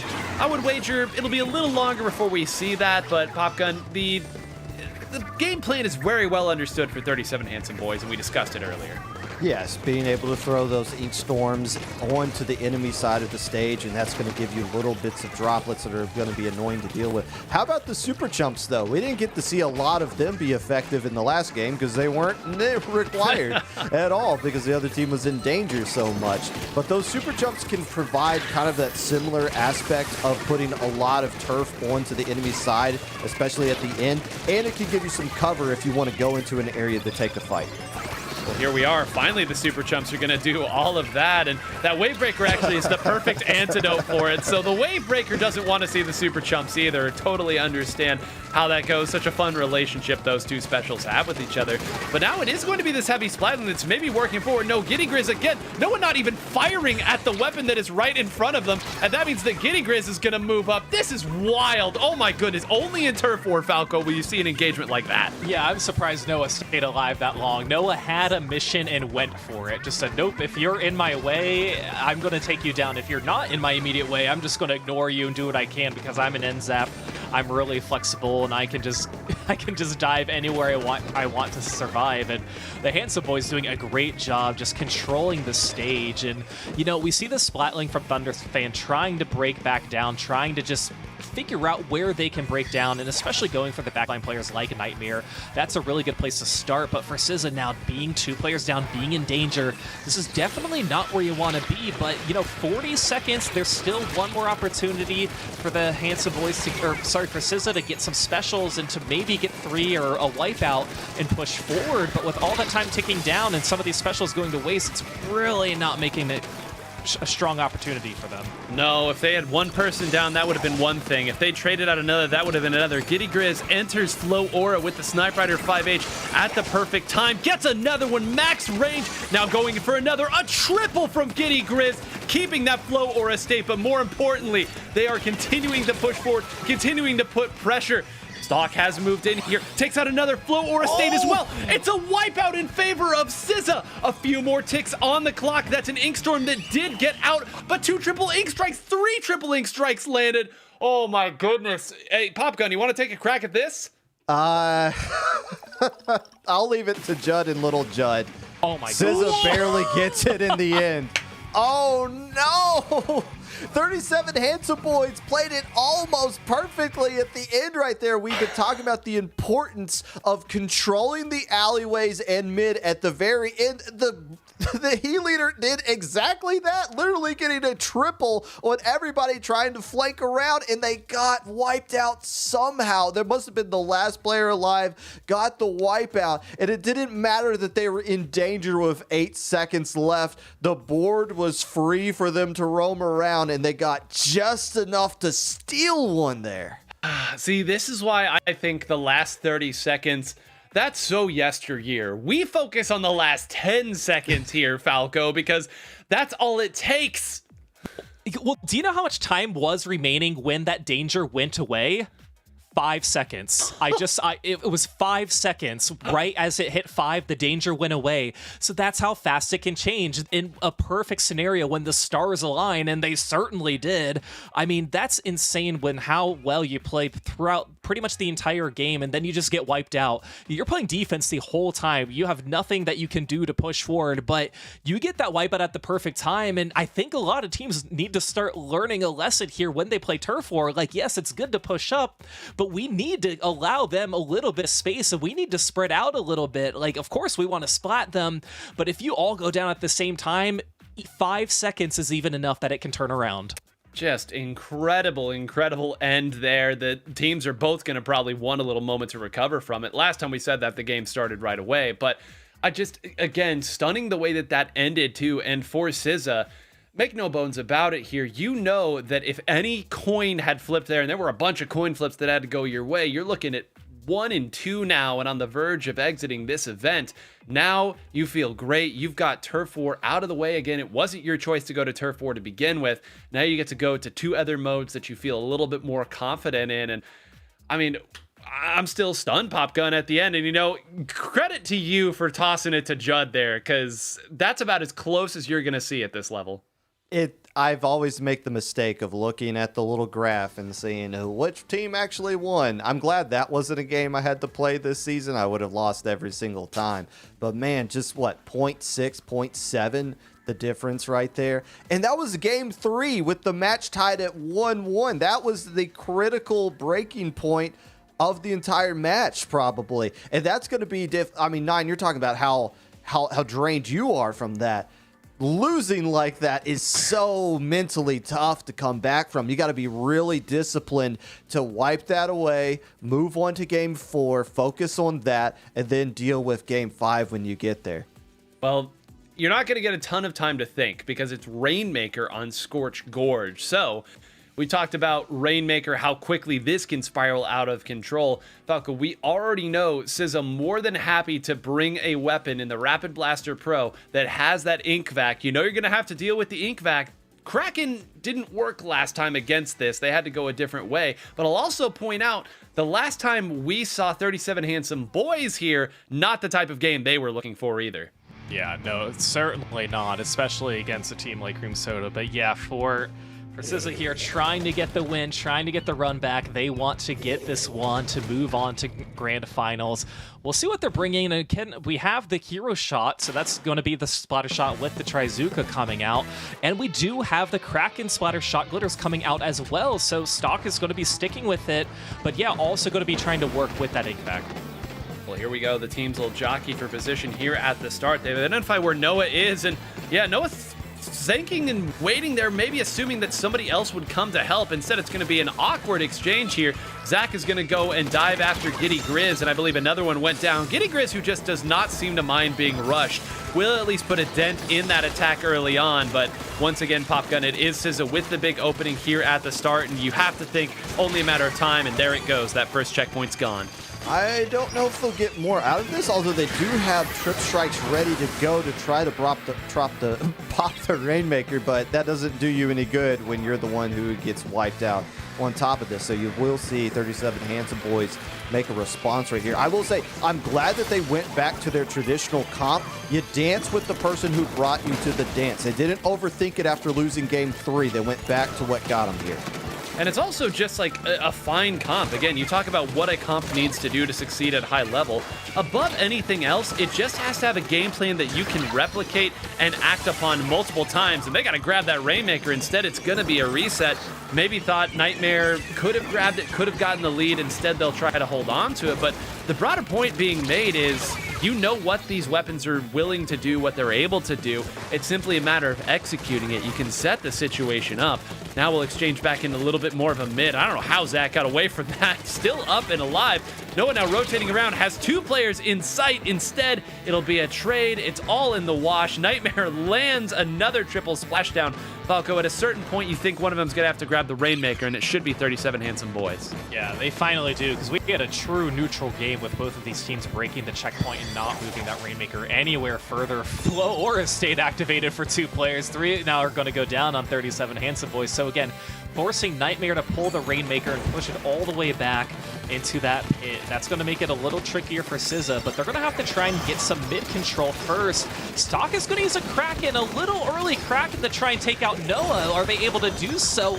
Noah's being really flexible here and staying alive, and at the end of the day takes out Stock, so Noah definitely walks away with that one. But while all that happens, SZA's still trying to push forward, and the Handsome Boys are doing such a fantastic job not allowing SZA to push forward at all. Yeah, rarely will you see such an incredible defense to keep somebody at 68. No steps taken past that, and as I say it, I maybe speak too soon. That is going to be a full-on breakthrough. They don't even have an Inkback to use at this point because their Inkback is carrying this. Down it goes, and that's actually wouldn't have been an Inkback anyway because it's the different version of the Rapid Blaster Pro, but hey, a push to 33 pop gun, however you get there, you're happy with it with 2 minutes left. The patience with that push as well. They tried the Kraken first to cause a lot of displacement. That didn't work out. And instead of just rushing in and cutting their losses, they said, all right, well, let's just wait for everyone to reset and let's try it again. We just got to take a few players off the border, get them a little bit out of position, and that'll open up the window for us to get this huge lead right here. However, you recall, they've had leads here on Rainmaker Scorch Gorge before. It didn't end well for them. They got a minute and 30 seconds to get a better result.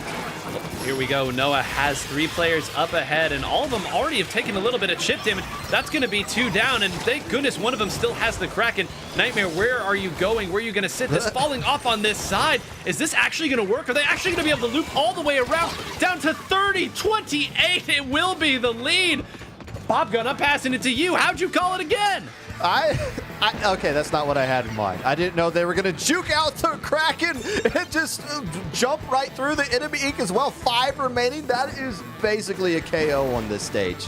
Oh, and okay, it took out all of the pieces of the triple splash down there. Otherwise, that might have landed, taken a couple more out, and then who knows what happened. But now you get to defend from your opponent's spawn. And Falco, this is one of the most enjoyable positions to be in when you're playing Splatoon. Oh yeah, for 37 Handsome Boys, they're probably going to have a field day with this because it's so hard to break forward. And even if, you know, they get 3 or 4 players down on their side, they have all of mid that they can try and regroup in and go down, and it's not going to help them at all since they have Cooler. It's not going to help SZA that the Handsome Boys have Cooler, but they just have to rely on taking out the Rainmaker, and if you're Nightmare, you're already an excellent Rainmaker player. They're the ones who are able to take down one and go all the way around getting that push. But for SZA now, this is where it's really going to be tricky. Stock with a first good pick. They're going to be the one leading to charge here. The rest of the teammates coming up as well, but the Handsome Boys all grouped up here in mid. Kraken is going to come out to try and push. We'll see where Thunderfan can go. Aiming upward, Noah's going to be at the front for the Handsome Boys off to the side. They're going to go down. 2 are down right now. Stock on SZA is going to go down. So Thunderfan's trying to find a way to break forward, but the rest of the team is not pushing up quite yet. The Handsome Boys are so far back by the podium. They know that that 5 mark is such a good cushion to have, and 9, both of these teams are just kind of stalling this out. Man, Rainmaker can last an awfully long time. It's until that pop happens or the Rainmaker goes down, and finally it will be a Trizuka that takes him down. That was the Rain special, but Popgun, I'm going to just say that push to 5, yes, it gave them the lead because, of course, it, got them to 5, which is nice also. But can you imagine if all they were able to do was get to that initial push with that Rainmaker? Totally different overtime in that situation. How you play your defense is dictated by the score that you have on offense in Rainmaker, to your point exactly. And that was a heck of a play as well. They didn't just get the lead, but then they were able to find a way to pop it, grab it again, and then just kind of schmoove through the enemy ink just close enough to get the 5 remaining. So that means 2 things. It means, one, on defensive side, you don't have to overextend. Once they get past that first checkpoint and the Rainmaker's just chilling, you don't really care. You can just build up your killer whale. You can build up all your other specials. You don't have to feed into it. You're going to be just fine. On the flip side, offensively, you saw that Kraken had to go all the way up to the spawn by itself, and there's 2 little alleyways to jump out of from your spawn. So they opted to go and attack the Snipe Rider. Okay, that doesn't really mean anything because the other 2 players on the opposite side are going to be free from that Kraken. There's only so much you can do, and it's all credit back again to extending that lead to 5. Completely changed how the overtime was played. Well, there you go. You also called that SZA has lost leads on that stage before, and, you know, for their sake, I hope they don't see Rainmaker Scorch Gorge for a minute, because clearly not their closest friend. Falco, we're seeing our first Game 5 on stream, and it's Clam Blitz. Yeah, one of my favorite modes. I'm happy it's a Game 5. I don't know if that's necessarily true for these two teams playing, but the momentum that both of these teams has had at any point has been, like, it's gone 0 to 100 super quickly, and that's what we love to see as commentators and as viewers. The players, again, not so much. And of course, we always think about what is down the line from now, and again, it's only fitting it goes to a Game 5 for only one of these teams to keep their playoff hopes alive. Again, for Clam Blitz in particular, too, we saw SZA play a little bit like, I describing their play against Scuba in the last set, they were just all over the place. And I think the Handsome Boys are a little bit, they're going to make them be a little bit more composed with how this plays out.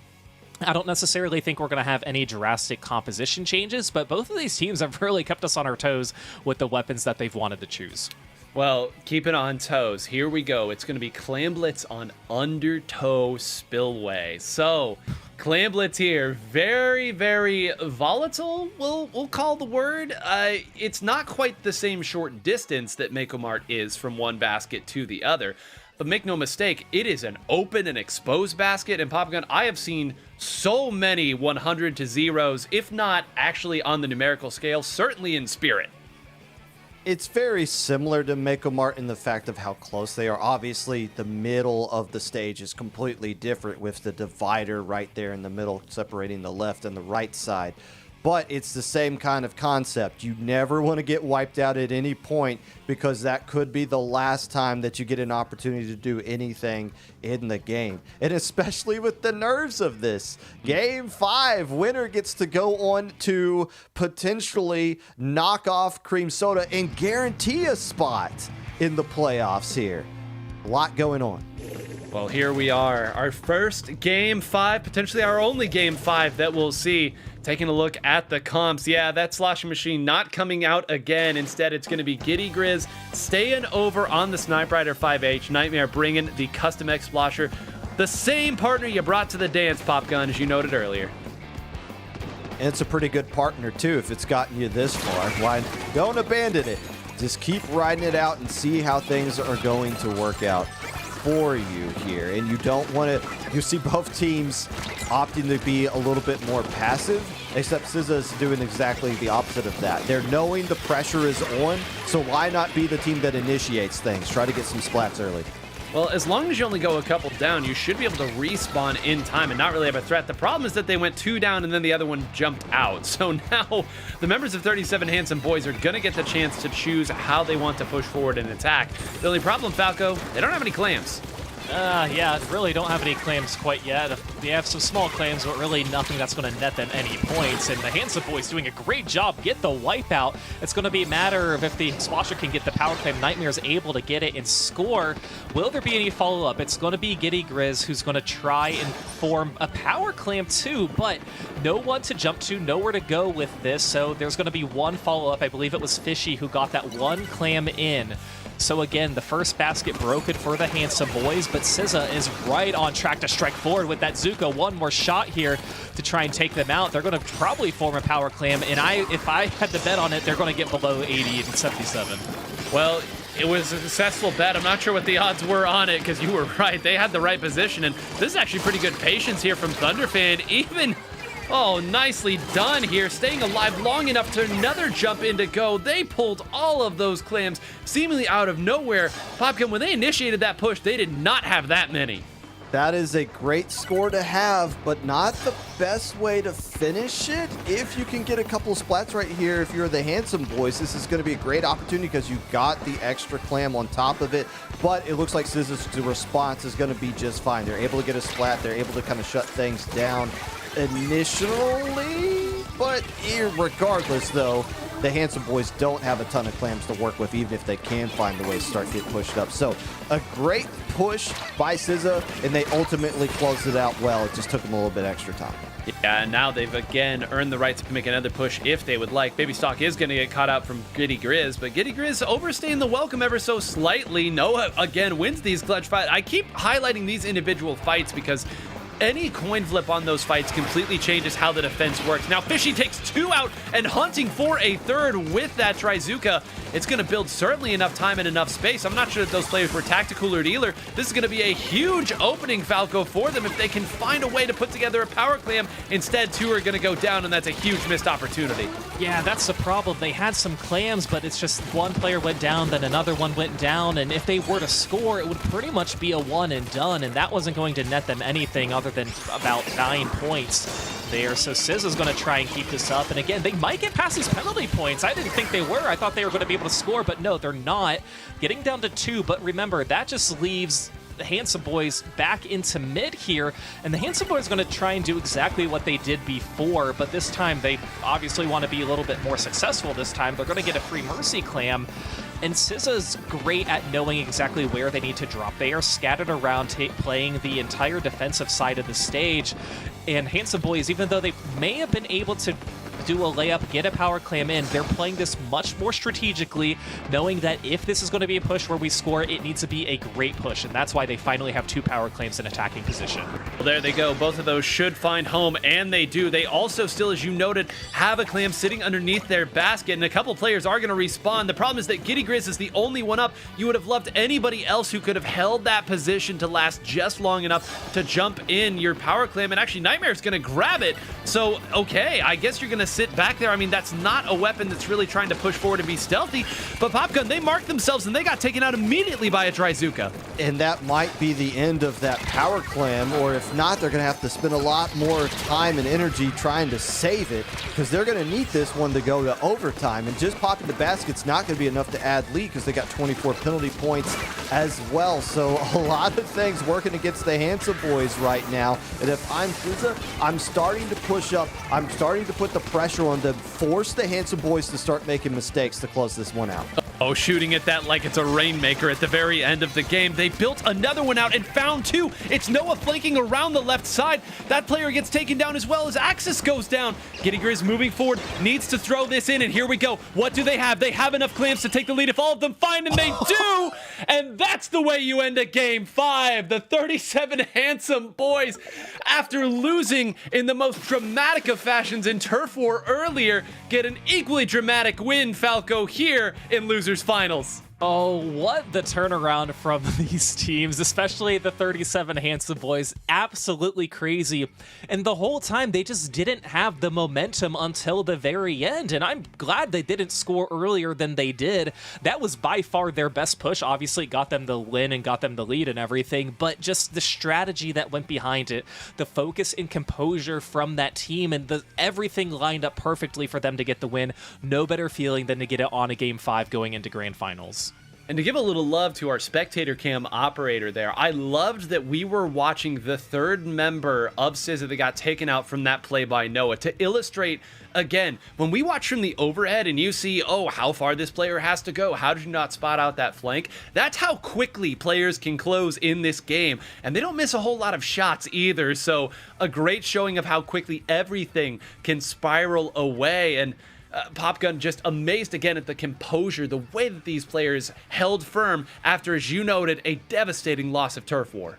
Credit to our spectator cam operator, Pico, a ballpoint player used to yo-yoing across the stage, being able to find everything necessary. Go back to Game 3, when the 37 Handsome Boys, they fumbled it away. There's no other way to describe it. They fumbled away that Turf War game, and they had not every right, but it would have been understandable to think if they went on to lose Game 4 just because of how that Game 3 ended. They still found a way to win Game 4 and take it to the limit that this match could be at. And look at how that last one ended. They were having a huge deficit yet again and able to come back from that.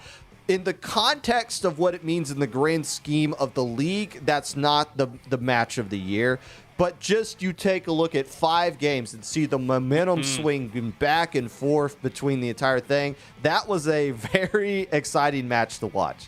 It really was. Yeah, I'll take those 5 games and watch those back over and over. What a great show those two teams put on. We'll go ahead and pull up the bracket here shortly for you all because one of our 2 teams that just competed will not be making the playoffs. SZA, a great showing, their best showing for certain, but as we've noted over and over, they needed to win today to tie Scuba to have any chance to make it into the playoffs. But the run is not yet done, Falco, for the 37 Handsome Boys. They're going to have to get some revenge. You know, we had teams going into this bracket that were on our radar. We had Swarm, we had Scuba, we had SZA, and I'll be honest, 37 Handsome Boys, they were in contention, but they weren't necessarily on the top of my radar. It's like, oh yeah, there's a chance they could make it if everything works out. So far, it's working out for them, 9. They're in the grand finals. Of course, they're facing a team, Cream Soda, they lost to in the winners finals. Cream Soda, again, they don't need to play today. Cream Soda has not dropped a game in the top 8. So this is a very tall order to ask for 37 Handsome Boys to get the win, get the reset. You don't have to win 1 set. You have to win 2 best-of-5 sets against this team. All starts with 1 game and 1 game mode and 1 stage mode to pick, too. Yeah, just 1 at a time is the only way you can take it. I mean, the nice feeling for 37 Handsome Boys here, aside from, again, by far their best placement here in the league, beating a number of very, very high-quality teams to get this far, is you kind of rotated through everything that you had in that last match. I mean, I don't want to assume that there's no more tricks or rabbits they could pull out of the hat, Pop Gun, but you tried a certain thing, it didn't work, you tried something else, maybe could have won, but fumbled it away, as you put it. What got you here is the comp that was working at the start. Now, at least in my mind, there's no more thinking you have to do. You know what's going to work. You know when you play an RPG game and you play what you think is the final boss and you burn through all your resources and all those items that you built up and you just barely get the win, only for there to be an even harder boss at the very end of it, and you think like the game is tricking you or trolling you. Like, really? I burned up everything and now I got to keep playing an even more difficult thing? That's what Cream Soda is right now. Does the 37 Handsome Boys have anything left in the tank? I'm not sure. Maybe they need the other 33 Handsome Boys that haven't showed up on their roster yet to take over and help them out here. But the prize, if they could pull this off, is enormous. As we've been pointing out, they will make playoffs if they win this one. So it all starts with game 1, as Falco said. We'll see if they can get 1. Yeah, I love the RPG analogy because truly every time you play Cream Soda, there is some Gregorian chant and Latin starts playing. So yes, it's very well said. And no save points here either is the other unfortunate thing. At least in an RPG, if you lose, you get to try again and again and again. Here, you already had 1 attempt, and now you get your extra life to go and try it again. So this should be a great show, of course. Normally, at this point, we talk about, is Cream Soda maybe a little cool? Has it been too long since they've played? First of all, those players are the types that would immediately hop into solo queue when they're given a chance. But also, Falco, with the way that the last matchup went, they are not at all concerned with anything that 37 Handsome Boys is going to bring to the table. They know if they execute at the level they expect, should not be a problem. No, and if anything, going to a Game 5 may have burnt them out, or that's what Cream Soda is thinking at least. And so that benefited Cream Soda to have 37 Handsome Boys go the distance and go all the way. I want to talk about the game modes and stage modes that were chosen during the winners finals, because these were the stages and modes that these teams played on. First was Tower Control Museum D'Alfonsino, then Rainmaker Scorch Gorge, then Claim Blitz Macomar. And again, all of this is still in control of Cream Soda to choose. So my question is, are they going to try and replicate that same process, or at least the same game modes that they won during the winners finals? Don't mess with success. And, you know, that also puts into perspective just how impressive a run this is from 37 Handsome Boys. Popcom pointed out almost immediately, this is a team that is our 7th seed coming in here. Every single match that they have entered they have ceded control of the first mode choice. So that is a big deal, to be clear. So for them to make a run like this, always with that sort of disadvantage going in the start, really also puts it into perspective. But to your point, Falco, yeah, I mean, just if those are your 3 favorite modes, just run it again and don't even worry about the stage. Again, we've talked about the versatility of Cream Soda. They can fit whatever is necessary, and every player has such a clear and defined role of what they are supposed to do. At this point, what I'm most curious about for the members of Cream Soda Popgun is, can you keep yourself engaged on today and not 2 weeks from now? I think these players are experienced enough to where they're probably used to being in this scenario, used to winning winners finals and thinking like, okay, how do we take this break before grand finals were to start? For 37 Handsome Boys, I'm curious what their comp is going to be in this game 1. We saw them switch things up at the beginning of the last match. Didn't really work out for them, but they felt like they had to try something different. I feel like they're probably going to take the same approach here is, okay, that wasn't very competitive. We need to try something different. And fair enough. Are we going to see an E-Leader come back out? Are we going to see the X-Blosh get dropped in favor of something else? It all comes down to what kind of stage they're going to end up at. And if they do find a way to get a win, Cream Soda is going to be in the weird situation of, oh, we get to pick the stage? We haven't done that literally the entire day.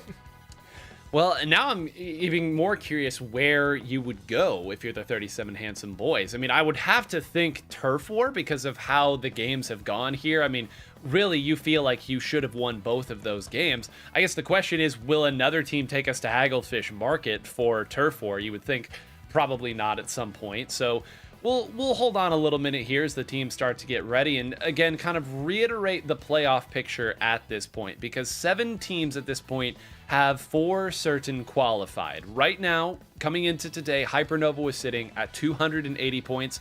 That is no longer the mark to beat. Hypernova will not be making playoffs. It is Scuba who is currently sitting with their 4th place performance here at 285 points.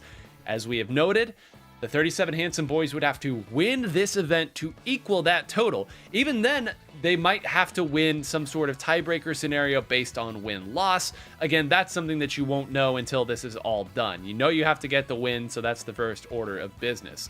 So with all that said, a tremendous way that today has gone, Falco. We knew entering this, 6 of the teams had a chance to fight for those final 2 spots. And that's what made today so exciting going in. There was a lot that was at stake. We knew there were likely some teams who already qualified who weren't going to make it. I was curious about the teams who already qualified, such as, you know, the Cream Soda, Duck Motif, the Contact Cat. And they played and tried to play some spoilers, and then, you know, you have the teams who are just really on the cusp. You have Scuba, you have Swarm, and you have 37 Handsome Boys, and then the team who was so close, and the Shiggy Wiggies, and they're a strong team, but just like so close that they're not in contention now, and they got eliminated as well. So having this be our grand finals, if 37 Handsome Boys can beat Cream Soda, they by far deserve a spot in the playoffs, just straight out said and done. If you can take out a team who doesn't need to play today, who's playing just to get practice for the love of Splatoon, because they love Splatoon, you well deserve to be in the playoffs if you can take down a Goliath like them. Well, to quote the legendary Popgun, winning is fun. Winning is fun. And, you know, Cream Soda has done a lot of that, Popgun, and if that's the reason they showed up today, I couldn't fault them. Yeah, well, they've had a lot of fun today so far, if that is what they were looking out for. 37 Handsome Boys surprisingly have had a lot of fun as well. Keep in mind, the only team to beat them in the top 8 has been Cream Soda. And yes, if you want to just make the playoffs, as Falco was pointing about, yes, if you beat Cream Soda, you should make the playoffs. But if you actually want to make damage into the playoffs, you don't want to just get the prestige of qualifying for it, which is a great honor, talking about just being the top 8 teams out of the entire league. But if you actually want to do damage, this is one of the teams you're going to have to go up against. And ironically enough, if they were to win this one, they would probably go up against them anyways, or Milky Way, depending on how the final standings would turn out. So this could just be a preview of what's to come if they were to find a way to win this one here.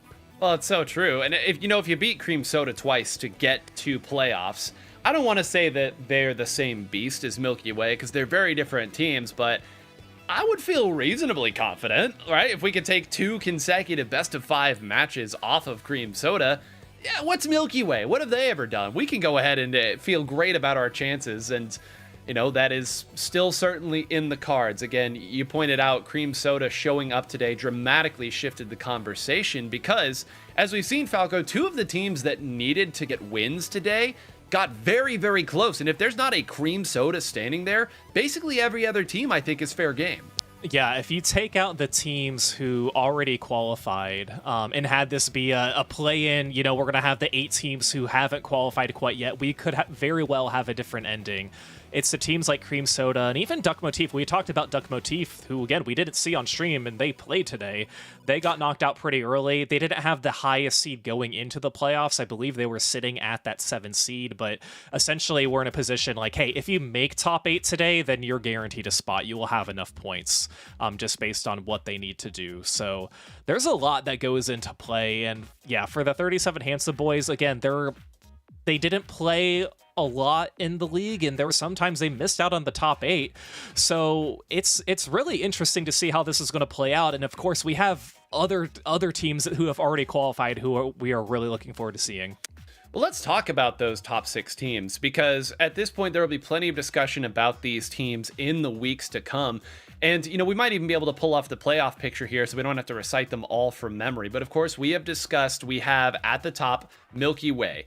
We know at this point, nobody else is catching Cream Soda for our 2nd place finish. Content Cat is up there, NME is up there. We have Healbook as well that is up there, and Moonlight. Those were the 6 teams coming into today that we knew nobody was going to be able to catch. Just mathematically can't be done. And I'm curious, especially with the performance last week from Moonlight, Popgun. That was the team that coming into this, I think a lot of people had as the de facto number 2. They got 2nd place last season. How could they not be? That's how the AP coaches poll works. They needed a great performance last week to feel comfortable and have their spot. And they've kind of had an up and down league, to be honest. And they were number 2 in the AP poll because they were returning all their starters from last season as well, which some of these teams can't really make that same kind of boast. But yeah, Moonlight's been having a bit of an up and down season. Their highlights, they finished 2nd place twice in a row, which is better than what they did all of last season. I don't think they ever made podium during the regular season. The lowlights, they missed top 8 a few times, which is very uncharacteristic for them. I know they had a bit of a roster switch up in 1 week just to hit 4 players who could play, but still, they've been very up and down. One team I've been really impressed with, though, has been Healbook. I described Healbook as a team that is a Dr. Jekyll, Mr. Hyde type of team. One day, they're super nice. They don't get the wins that they're supposed to, and they get upset every now and then. Other times, they're Mr. Hyde. They're a monster, and they can literally beat anybody, and they're a team that nobody would want to play, even Milky Way, because they know what they're capable of. Healbook has been full-on Mr. Hyde mode this entire season, qualifying comfortably with just 4 events that they played in. They showed up in the middle of the season, racked up everything necessary, and then they dipped. They didn't even bother to come in to play for fun today like Cream Soda has. Cream Soda, they got 4 events in, all that they needed. This one's just for fun as well. So you got a lot of strong name brand teams coming out for this one. Content Cat playing today. I think we kind of alluded to maybe they were just using this as a tune-up for something that they might reveal a little bit later. We know Pika Dave is always a bit of a crafty person, likes to have little plans, so maybe it was just practicing something we'll reveal a little bit later as well. And I've been talking for so long, I forgot who the 6th team is until I just now realized it's Enemy. Basically, the team that finished, 3rd place last season? If you put in 0 into that roster with Dat Kid and Dark and 3Z. So you got another team who's got a ton of experience successfully in playoffs as well, which is going to make things even more exciting when we get to the actual playoffs. Well, if there's any crumbs left on the plate, Falco, I'd love to hear your thoughts on the top 6 teams as well. Well, I want to talk about Heelbook because they've only played in 4 events. A lot of these teams, I believe, of the teams who have qualified already in the top 8, in the top 8, about 6 of them have played in more than 4 events. So they wanted to get more points than what they earned. Obviously, Milky Way, every time they played, they won. They got 100 points every time they showed up, and so it's like, what else are you going to do? And the other teams that have gotten 100 points so far are Cream Soda for winning weeks 4 and week 7, so they're in a very good position. As we mentioned, don't really need to play today. And then Enemy, they also got a win, and that's pretty much it. That is all the weeks that we have, and those are seeds 1, 2, and 3 going into it. Goes to show how important winning the bracket is for your points. But then there's teams like Heelbook who only played in 4 events. The best they've gotten is 3rd place, but they did that 3 times. And that is really impressive. The last time they played, they got 5th place, getting 70 points, but that put them at a pretty comfortable 6th position, knowing that no one else can catch up to them. So for the other teams too, like Content Cat, I think played pretty much almost every single week, and except for week 5, but they missed out on top 8 2 or 3 times, and Moonlight did as well. And that's really hard to overcome, especially when we know what Moonlight's capable of, coming in 2nd place in the season last year too, which is really impressive. But for this final slot, we mentioned Hypernova. They were sitting on it. They needed to get that win to make the top 8, and they were 1 position shy of doing it. And that, I think, is the hardest thing to overcome if you're Hypernova. Well, I'll do you one better on Hypernova, too. Last week, in Losers Round 1, a 3-2 match was played between Moonlight and Hypernova. And I have never been so glued on a losers quarterfinals match in my life. I mean, I know we had talked earlier today about the losers semifinals and how important that was, but that shifted the entire dynamic of how this was going to go, because both of those teams coming into last week were in essentially the same position, maybe 5 or 10 points swapping around the two. But as you both noted, both teams had missed the top 8 a couple of different times. Both teams, even when they made the top 8, not necessarily the deep runs that we're accustomed to seeing from them.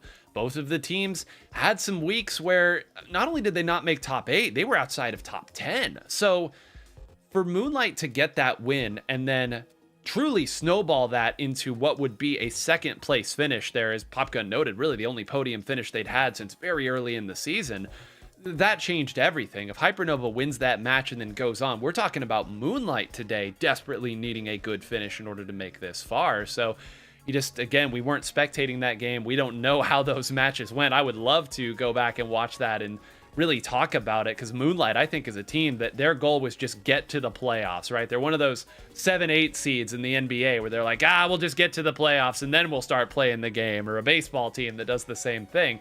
Well, they got there. They are officially in it now. They do not have to worry any further, but it really has, at least in my mind, opened my eyes, Popgun, as to the depth of talent and relatively even skill that so many of these teams have, especially when compared to last season where we knew our top 8 well into the bracket.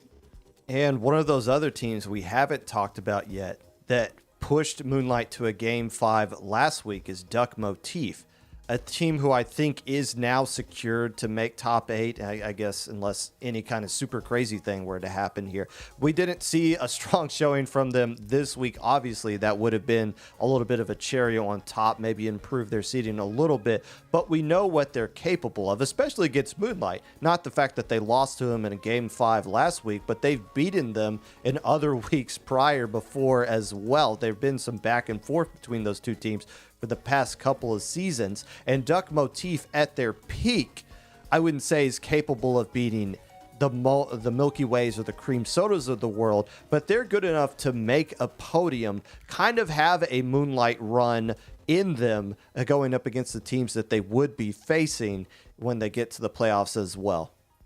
Yeah, Duck Motif is such an interesting piece. Last year, the big talking point, as you noted, was, hey, Moonlight's got great records against everybody below them except Duck Motif. And it was a weird thing to try to explain as to, well, why? And I looked back at some of those games, pulled up some replay codes and watched, and this is even a new look Duck Motif. To your point, did not bring back 4 of 4 starters. They have a completely different roster this time. Caden has given them a real shot in the arm, I think, with that 52. So again, we didn't get to see him at all today. We aren't really certain how it went, but it is interesting talking about Duck Motif, Falco. We've seen them in now consecutive or not consecutive weeks. 2 weeks ago, 0-2. Last week, almost beat Moonlight.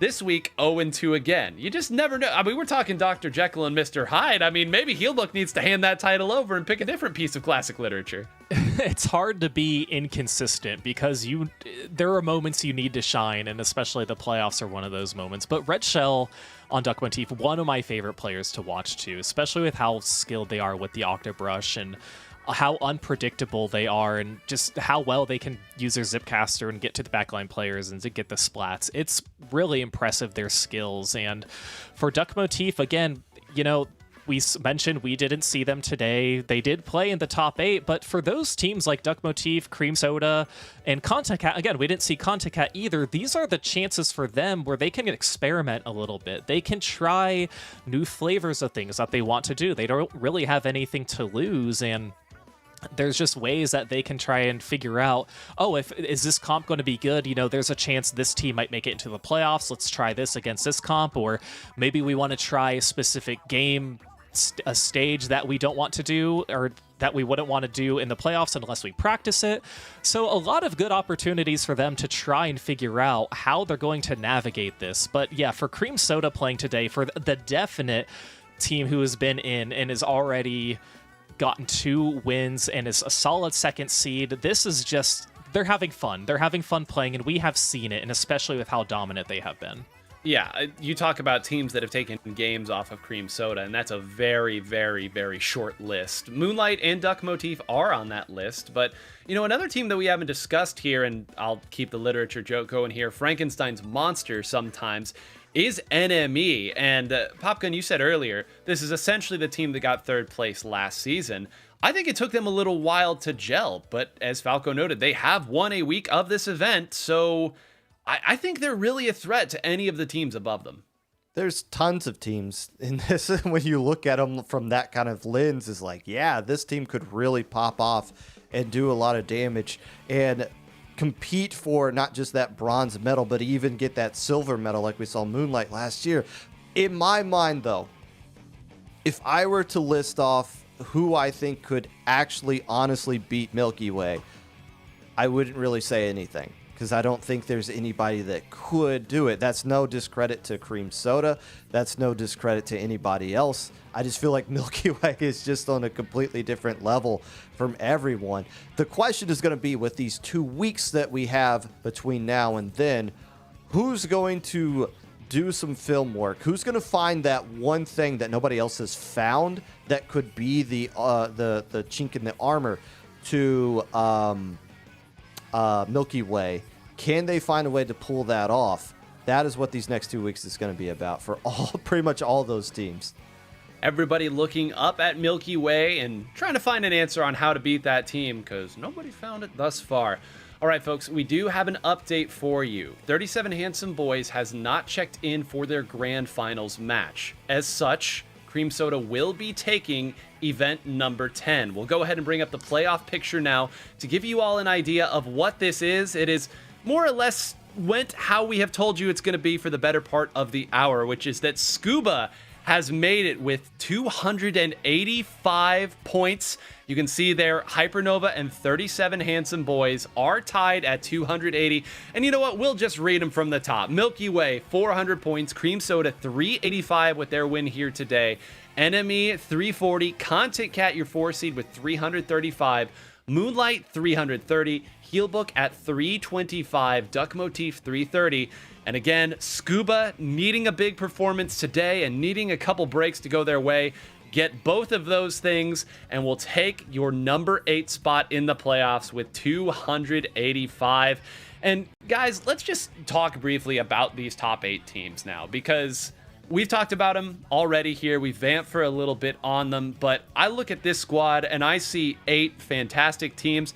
Falco, I'll pass it to you first. This is, if I was putting together 8 teams from North America, there's a couple I'd swap here or there, but it would look a lot like this. Yeah, this is a very solid roster. And again, a lot of the same players that we saw from this season earlier. And I mean, one of the teams who is not here because they played in 1 week and couldn't really play the rest is FT Win. They're not in this picture. They probably would if they were able to play in some of these events. But for Scuba to qualify by 5 points, absolutely crazy. If they would have lost their last match, they would not be in this position. That would probably go over to Hypernova. So what a wild showing. And even though Scuba didn't get the win today, they got the wins where it was needed. And as we start to wind down here, Popgun, I'll pass to you as well. Your thoughts on these teams heading into the playoffs. You got to commentate very early on and give your thoughts early on in this season. I'm curious if it materialized the way that you thought it would. At the end of the day, you look at some of the names that are on these teams, it all starts to make sense. Everything kind of worked out the way you would expect it to in the end.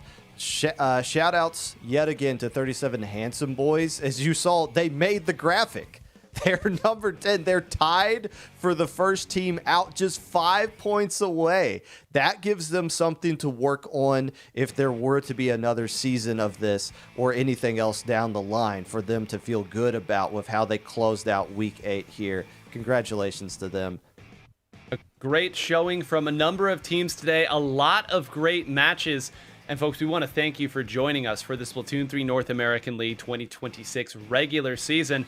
This is it. Event 8 is done. The playoffs, as a reminder, will be on June 20th and June 21st. There is still one more edition of the Splatoon 3 North American League 2026 Sunday Scrim.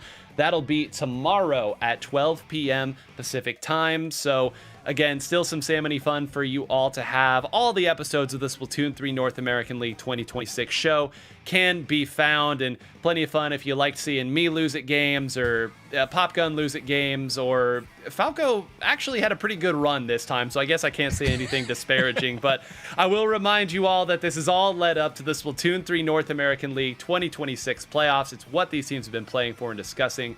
That will be June 20th and June 21st. 12 p.m. Pacific time both days. You won't want to miss the action there.